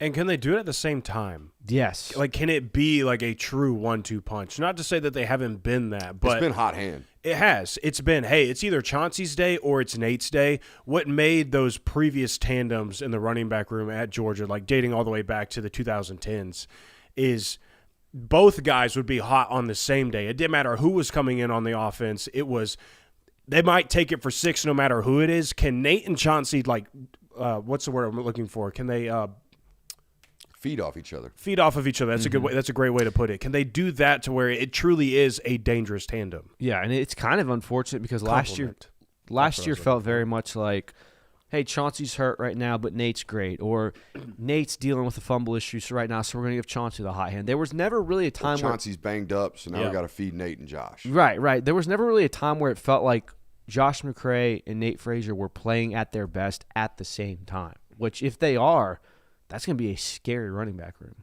Number 5 on the list is Isaiah Canyon. I mean, has it been since George Pickens where they had a dominant X? I know Colby had moments. Yeah. Yeah, I mean, a dominant X for a full season. A field tilter. Mm-hmm. It's been that long? I wouldn't say A.D. Mitchell was a field tilter. Well, you couldn't because Ladd and Brock in the middle of the field. Right. That's fair. You could not move a safety over him. No. You would so die. maybe in another world with A.D. Mitchell, maybe he's a field tilter. But no, you're right. George Pickens is the last guy where it's like they're dedicating 2 bodies to that. If Isaiah Canyon can become that, or even if Isaiah Canyon can become an extremely reliable X receiver, I don't think he needs to be a field tilter. I don't think Colby Young was necessarily a field tilter, and he was a fantastic X when he was available and healthy. I mean, the bar right now is give us a full season. Like, get a full season out of your starting X receiver. Like, that's the bar for Isaiah Canyon right now. Like, we know he's good. We know he's a good player. We don't know how great he's going to be for Georgia, but if he can be available for the 15, 16 games or however many games Georgia plays this season, then that's a win in itself. Yeah, I mean, you haven't had an X receiver give you a full, healthy 15 games since 2019 when George Pickens was a freshman. 14 and a half games. Well, yeah, you know. Well, really 14 because he got kicked out first half against Georgia Tech. Yeah, but, you know, he was healthy for all of them. Worth it. Yeah, to the clip. Totally worth it. You weren't beating LSU anyways. You didn't need him to beat Georgia Tech. You get one of the most iconic rivalry clips. I'll take it. The photos of those are epic. You threw a man against a brick wall head first. Yeah. That's a rivalry, dude. Ooh, that's a dub. Totally worth it. Totally worth it. I'd have him do it again. All over again. Sorry, Kirby. I know that Repeat it. I know you hate that, but Number 6, KJ Bolden. Yeah, I mean, feels low. It is, but it's also it's not an immediate impact position, I don't think. Like a large portion of the time, if the linebackers and the defensive line does its job, KJ Bolden shouldn't be a factor in the run game. Yeah, never good news when your safety's top 3 in tackles. Correct. Never good news. Correct. I think what we want to see from KJ Bolden is he's had opportunities to make game-changing plays, and they have, for lack of a better term, kind of slipped through his fingers. And I think that's where if he can add that to his game and secure those, he's going to be an extremely impactful player, even more impactful than he already is. Yeah, I mean, we talk about how Georgia needs to get better in the turnover department. Kirby Smart talks about how they need to get better in that department. And it's not solely on KJ Bolden to create that, but he is a player that has constantly been in those situations, and we just haven't been able to make those plays yet, and that needs to happen this year. Like, if Georgia's going to tilt those numbers in the other direction, I think it does somewhat start with 4. And if it depends really who he's paired with, like who wins that other job. Because if it's Zion Branch, I know who's going to be playing deep safety. It's going to be KJ. Yeah. Zion's going to be the one rolling down, filling the holes, Right. and playing run support. If it's Jamali Riddle, I don't really know. Yeah. Right. Jamali's a good tackler. He's a really confident tackler, but he's a playmaker in and of his own self. For sure. So we'll see. We'll see who ultimately pairs with him. Number 7 is a tandem. It's Ellis Robinson and DeMello Jones. Yep. They're going to come up tonight in What If, so I'll save my analysis on them. But I'll preview it with this. If they're as good as I think they can be, the pressure rates will go up dramatically. Pressure as in pressure Like on the your defensive ability line? to get home on quarterbacks. Okay. I didn't know if you're talking It like will go up dramatically. I didn't know if you're talking like external pressure on them as players or No, they played a lot of softer zone than they have in years prior, the last couple of years, and I think that's because Kamari wasn't on the roster. Like, they didn't have guys that they knew could lock up. Yeah. So they play a lot safer coverage to avoid explosives. And I think the biggest change for Ellis and DeMello heading into this season is not only an extra off season for both of them, but this is the first time in their careers where it is these two guys. It is those two guys are who you're relying on in the cornerback room, because you had Dalen Everett last year. It's their room. They're the 2 starters. They're the 2 guys that you're going to rely on locking down receivers this season. So it's a big year for both of them. And I think there is something to be said about having continuity on that. Like you said, they are the guys. We're not splitting reps as we're cornerback 2 and 3 now because Dalen Everett's got that on lock. It's not we're young true freshmen trying to find our way. It is their position. Yeah, the fight is for corner 3. Yeah, they will be on the field 80% of the time at minimum, unless, hey, we're letting Braylon Conley in or a defensive package allows for us to have one of you off the field. Gentry Williams, whoever it is. Right. It is their spots. They will be starters, and I think that you can build a good rapport doing that. Number 8 for us, we're going to stay in the DB room. It's Khalil Barnes. Yeah. And this Georgia defense is always good. It enters great territory when there's a difference maker at the star position. for sure. The best Georgia defenses always had great D-lines, there's no doubt. But they were great at the nickel, and that guy was always making plays. Yeah, I mean, you want to talk about impactful positions on Georgia's defense. I mean, it's a star. Like, you're hitting the nail right on the head of when it was Javon Bullard and it was Tyke Smith. Yeah, those defenses were great because of who they had on the defensive line and who they had at safety and linebacker and all that. But the impactful plays, it seemed like, consistently came from those 2 players. And they were constantly a reason why teams were fighting from behind the sticks constantly, because Tyke Smith and Javon Bullard were wreaking havoc constantly. And it's not just that. It's one of the more vulnerable positions on the defense, because even if you are in a zone coverage, it tends to be the one that gets attacked most vertically. You are essentially on an island more so than others. So you better be a good player at that position. You better be solid in coverage, because otherwise you're going to get picked on. We've seen that before. Number 9 is Gabe and Quintavious as a tandem. Yep. They have to be great this year. It's very important that they're great football players for this defense. And number 10, he's too low, but he got bumped down because I do believe that if he goes out, it won't be as bad as it was last year, because no offense to Malachi Tolliver, I just don't think he was ready. It's Drew Bobo. Yeah. And if he were to sustain an injury this year for some reason, I think they'll be okay if Zakai Helton has to play. I think they'll be okay if Cortez Smith has to play. Right. I think if they have to throw Malachi Tolliver in, he'll be far more ready than he was at the end of last year. Certainly. Getting fed to the Wolves in the last regular season game, and then, hey, buddy, here's Alabama and Ole Miss.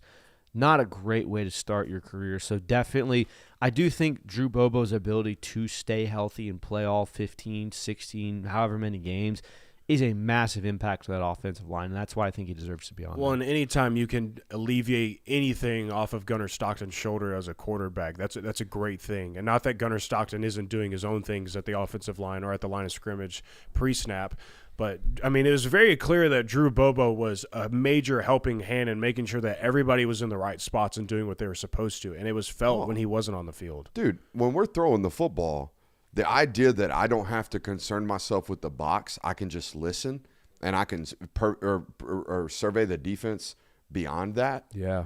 That alleviates so many pre-snap thoughts.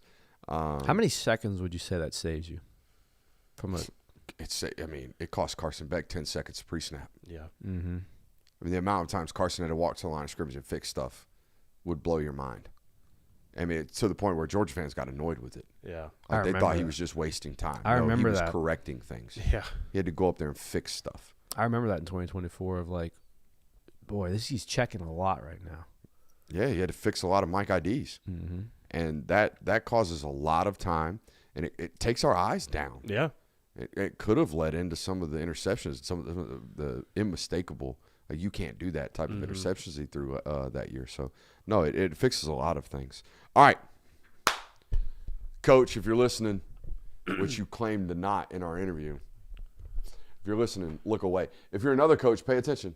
If you're an opposing football coach, pay attention because I'm going to give you the keys. I'm going to give you the recipe to beating the University of Georgia. You ready? I think only like 7 teams have done this in the last 7 years. How many losses have they had? Let's see. You had 2 last year. You had 3 the year before.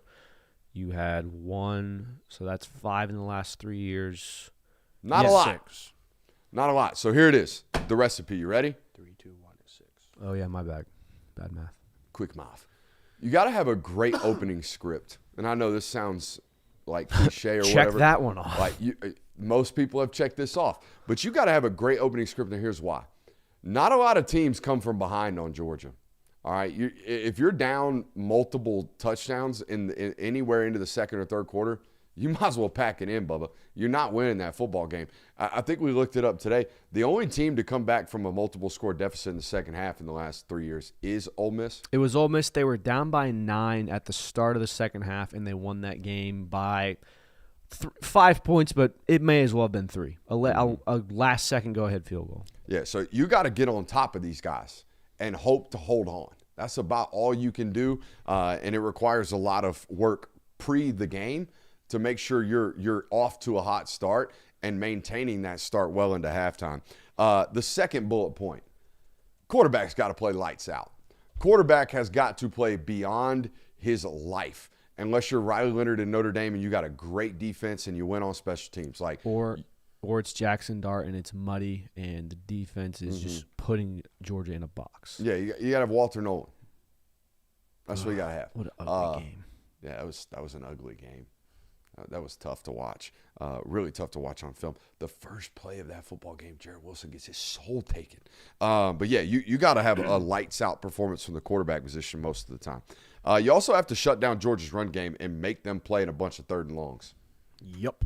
That's hard to do, which is exactly what Ole Miss did in that football game. They could not run the ball to save their life. So, yeah, you got to be able to do that. You got to have perfect opening scripts. You got to have a quarterback that plays lights out. You got to shut down Georgia's running game and create a bunch of 3rd and longs. And you have to steal a possession on special teams or stop Georgia from stealing a possession on special teams. Like, that's what it has to be. If they get one back on you, you're going to lose the football game. If you get one back on them, you got a chance. You have to avoid a 4th quarter deficit because if they have a lead in the 4th quarter, especially with this offensive line and this running game we presume to believe that they're going to have this year, you ain't coming back. They're going to squeeze the life out of the clock. So you got to be able to do that. And most importantly, you got to chop the head off. You got to finish. These football teams have become great in the 4th quarter in the last 2 or really last year. It wasn't all that great in 2024, but they are a really, really good second half football team, and you have to finish and crush these dudes' souls in the 4th quarter. Did you happen to? It came across my timeline, I believe it was yesterday, and I don't know how far back this goes, But did you see the numbers of over the last few seasons, I want to say, of teams in the fourth quarter and who's best?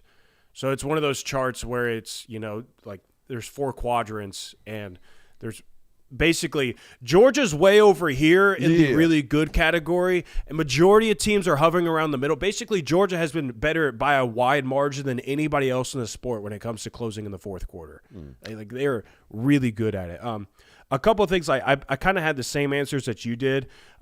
It does require a near perfect offensive performance, like not even just from the quarterback, like offensively speaking, that's what it takes. Like when you want to talk about Ole Miss beating them last year, we saw at least that you guys will see it if you watch the Trinidad Chambliss breakdown of that offense played perfectly. It seemed like Alabama last in the regular season, they played dang near perfect. At least in the first half they did. Like that's what it takes. Outside of what Notre Dame did in the Sugar Bowl, that's what it requires to beat this team. And then also I talked about how quarterback has to have the answers at all times. Like at all times, they got to be prepared for everything, almost like they have a cheat sheet against what Georgia's going to do. Like they always know where the ball needs to go.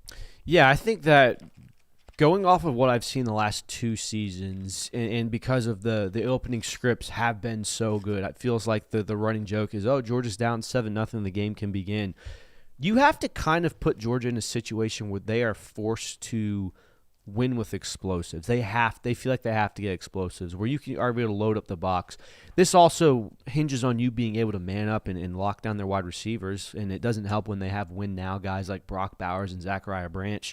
I think that might be the recipe to victory for them this year if they don't have a win now guys. Hey, can we man up, load the box, force you have to win your one-on-ones right now more so than ever because, this is going to be an offense that wants to run the football. They have a running quarterback. They weren't necessarily very explosive last year, so I think that's going to be one of the recipes for success. Have a pass block scheme that gives you at least 3 seconds or a quarterback that makes every answer right.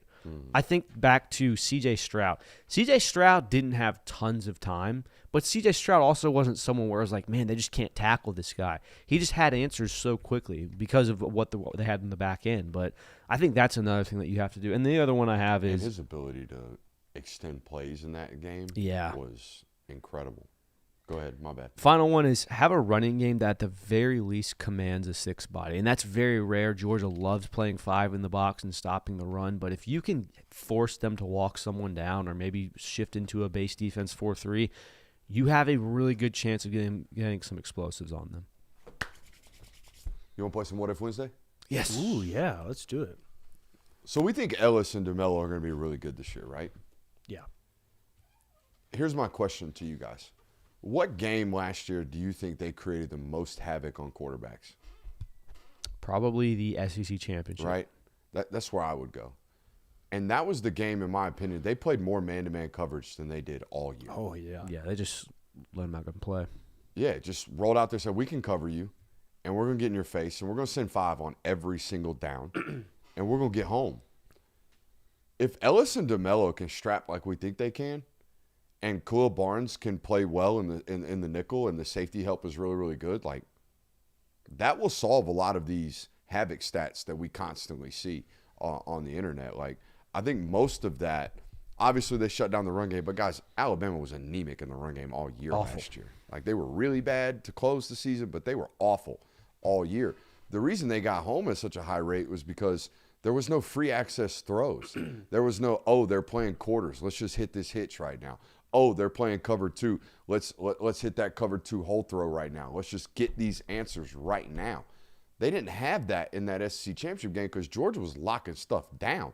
That we watched the Sugar Bowl again, and he had all the answers because they had to throw everything at him. They didn't feel like they could cover him in man-to-man all day long because ball placement was great. Wide receivers were stacking corners really well. Play extending, like all that stuff. If they can play and cover like we think they can on paper this year, I think a lot of this havoc stuff's going to be solved a little bit at a higher rate. What if Zakai Helton and Jaw Jackson are so good they have to be on the field? Then Ernest Green sits? That's what I'm getting at of like The first team preseason All SEC guy. which The I guy know who that has they like 30 starts under his belt too. Yeah. and that's what I'm getting at. I know they always rotate, even though that some people disagree with it. Like they always rotate offensive line, but I don't know that you've had a situation where there's two guys that you feel like you constantly have to rotate in. I mean, that's a fantastic problem to have if they run into For that. sure. And it also would mean that no one on that unit has gotten injured at any point in the season. Which, I mean, if that happens and you told Kirby, like, hey, you're going to have to sit one of these guys who's playing incredible football right now because the others are just demanding playing time, I think he'd be completely fine with that. So it's the epitome of, like, that's a great problem to have. What if Nate and Chauncey each give you 1K? So you've got the 1,000-yard rushers, but Gunnar Stockton is less explosive in the passing game. Like, we can't throw downfield to save our lives. That'd almost be impossible. Like if you have two running backs that are that dominant and you still can't find ways to throw a deep pass, He just can't see it. He's just not accurate. Like, we are less explosive than last year. well, then you probably end up in the same situation that you were in last year. I'd send him to an eye doctor. No kidding. What if Gunnar gets hurt? Ooh. Don't know. I have no idea. Hold your breath. That's the don't put that in the ether question. But no, it's something that you have to serious. Like, I mean, if that happens, one, you better hope and pray it's at a point in the schedule where you can let Ryan swim a little bit, where we're not throwing you in the fire immediately. Like, all right, buddy, we need you to go win us a game. These three that I got back to back to back, I'm just going to hit them so the chat will hate me and we can be done with this. What if you earn another first-round bye? I think the first round bye thing's a little bit overplayed. Georgia has gone until New Year's before and played games. Like, when you played in the Rose Bowl, when you played in the Chick-fil-A Peach Bowl, when you played in the Orange Bowl against Michigan, you had the same break. Those games were still played on New Year's Day. The first round bye is not – you just aren't playing a week earlier than you would have. So, like, this whole mantra on, the first round bye is bad news, I don't buy it. Indiana won a national title with it, so Exactly. you should be able to make it work. I understand that it may not be the most desirable position. I know Kirby Smart kind of talked about that, how he would like it to be more the schedule to replicate how it is in the regular season, how we're playing more consistently. But at the end of the day, shared the same sentiment for the same exact reasons. and I understand it, but at the end of the day, I mean, it's definitely possible to go win a national title even with a bye. I was in New Orleans for the last two losses, and I never once walked off that field after Georgia lost and thought, man, That's because they had a month if off. only they had played a week before. So, yeah, you don't want a bye week necessarily just because of the way history's gone. You don't want to play in the Sugar Bowl, but I don't think the location and the off time has been the reason they lose those games. You ready to really hate me? Uh-oh. No. What if Shu takes a head coaching job after this year? Well deserved. Well deserved, my man. Where do you go? Because Muschamp's going to be at Texas. Where do you go? I don't know. Like, such a hard question to answer because I don't know. NFL? Maybe. I don't know Maybe. if there's anybody on staff that Kirby feels like they would be able to just kind of roll that over to. Like, I don't know if that exists right Because, now. like, when Dan left, it was like, all right, it's Shu's We know job. it's Shu. We know it's Shu's job. If Shu left today, is it Trey Scott? That's what I was saying. Like, I don't know if that's something Trey Scott desires. I don't to either. be. Yeah, I mean, the discussions we had in the last season or two, it's certainly something they're preparing for, or they're at least making sure that they're aware that they know it's a possibility. I think it's a small miracle that he is still on the staff at this point just because of how for like 2 or 3 years now, his name seems to always get thrown out for NFL DC jobs or head coaching jobs elsewhere. So Georgia's probably got some plan in place. Can I be mean as well? Yeah, go ahead. So to answer your what if Fran Brown gets fired and then Glenn Schumann takes a job somewhere else? I think you found your answer. It'd be a great rehab for Fran down Just there. a proposition. I think that's Perchance. that's like best case scenario if Glenn Schumann Just throwing it out there. does take a job. Maybe that happens. And I don't know. I shouldn't say that. I think I do know that eventually Shu wants to be a head coach, maybe. Mm-hmm. Might have been in the running for a pretty prominent job a couple years ago. Maybe. And that job might come open pretty soon. What if Jaden Riddell reaches must-play status? I mean, it sounds like he might already be like What is creeping that? up on that. What Look, does that do to Lawson? I try and Elias Williams has to play. Elias Williams not coming off the field. that's what I'm saying. Like, I try and wrap my brain around how the tight end room right now, as it stands, like how this is going to work, how they're going to play these guys, and it doesn't even take into account like what is going to happen this season and which dudes are really going to take off. Like, something's got to give or take, and I don't know who it's going to be, but I mean, I don't know. I'm glad I'm not in Todd Hartley's shoes. I'm glad I'm not in Mike Bobo's shoes right now trying to figure that out. Yeah, and I think that question also hinges on who do you have to play at the wide receiver room? Because if we get to fall and they go, you know what, we just don't have enough dudes at wide receiver. There's not enough guys that we just have to play them. You might kind of entertain being a base 13 team, which I know is crazy, but they're going to run the ball a ton. We've seen that Jaden Riddell and Elias Williams and even Lawson Lucky, for that matter, all of these guys are formidable weapons in the passing game. It's not like you run 13 personnel and all of a sudden, we can only run the football. Like, if Jaden Riddell's that damn good and Lawson Lucky's that good and, you know, Elias Williams can't come off the field and there's not a wide receiver where it's like we have to play that guy, yeah, you know, Isaiah Cannon will give you've got the X spot, or maybe London Humphreys will be at the Z, but if the wide receiver room isn't elite enough, run 13. Who started this Ether Barbour play running back thing? I have no idea. I don't know. I know you were being facetious a little bit earlier, but like he's never played running back. Yeah. He's been a wide receiver and he's been a tight end. I just said because he's got the perfect body for getting extra yards on the I don't want to attribute it to this, but I have seen in the new college football video game where Georgia's offense has sets where like Elias Williams is the fullback and they put tight ends there. Well, that's what Ethan. Maybe Barbour that's was where last this year. is coming from. Ethan played that last year. Yeah, Ethan was the fullback in the heavy position. Maybe that's where it's coming from. Okay. Where he gets carries that way, like Look, we're running fullback dive. I'm all for finding ways to get 9 the ball. Like, he's a great football player. Is it 9 or 7? It's 9. It's 9. Lawson wears 7. 7. You silly boy. I'm tripping. My bad. You know how good we are at our jobs, how entertaining we are? We've had an Ohio State fan in this chat fighting for 56 minutes. Yes, Wait, really? A good troll job. Oh, my God, yes. And we have this every couple months where it's just like one guy going to war for 56 minutes. And he probably ain't heard a damn word that we're saying. No. He's just reading. We appreciate you for the retention rates, buddy. Like, that is awesome. Thank you. And I'm sure our Keep chats chatting, enjoyed baby. getting after you, too. Keep chatting. Yeah, keep fighting the good fight in there, brother. Facts. What if Georgia has too many good DBs? I don't think that'll ever be an issue for them. Portal. Yeah, that's probably the end result of that one. It will probably be a year. It's always one of these situations, but I love watching pregame now and watching how many opposing coaches come down there with their clipboard, and they ain't looking for injury statuses, buddy. They're down there going, "Oh, he could play for us. Yeah, we need to get that guy in December. We need to start tampering now. Call his agent." I will say this. Maybe it doesn't result in that this particular year because, while you're in a fantastic situation right now, a lot of these guys are not going to be on the roster next year. Like, if we're projecting some of them, like Ellis Robinson going to be in the NFL. DeMello Jones might be in the NFL. KJ Bolden going to go to the NFL. Zion Branch out of eligibility. Khalil Barnes out of eligibility.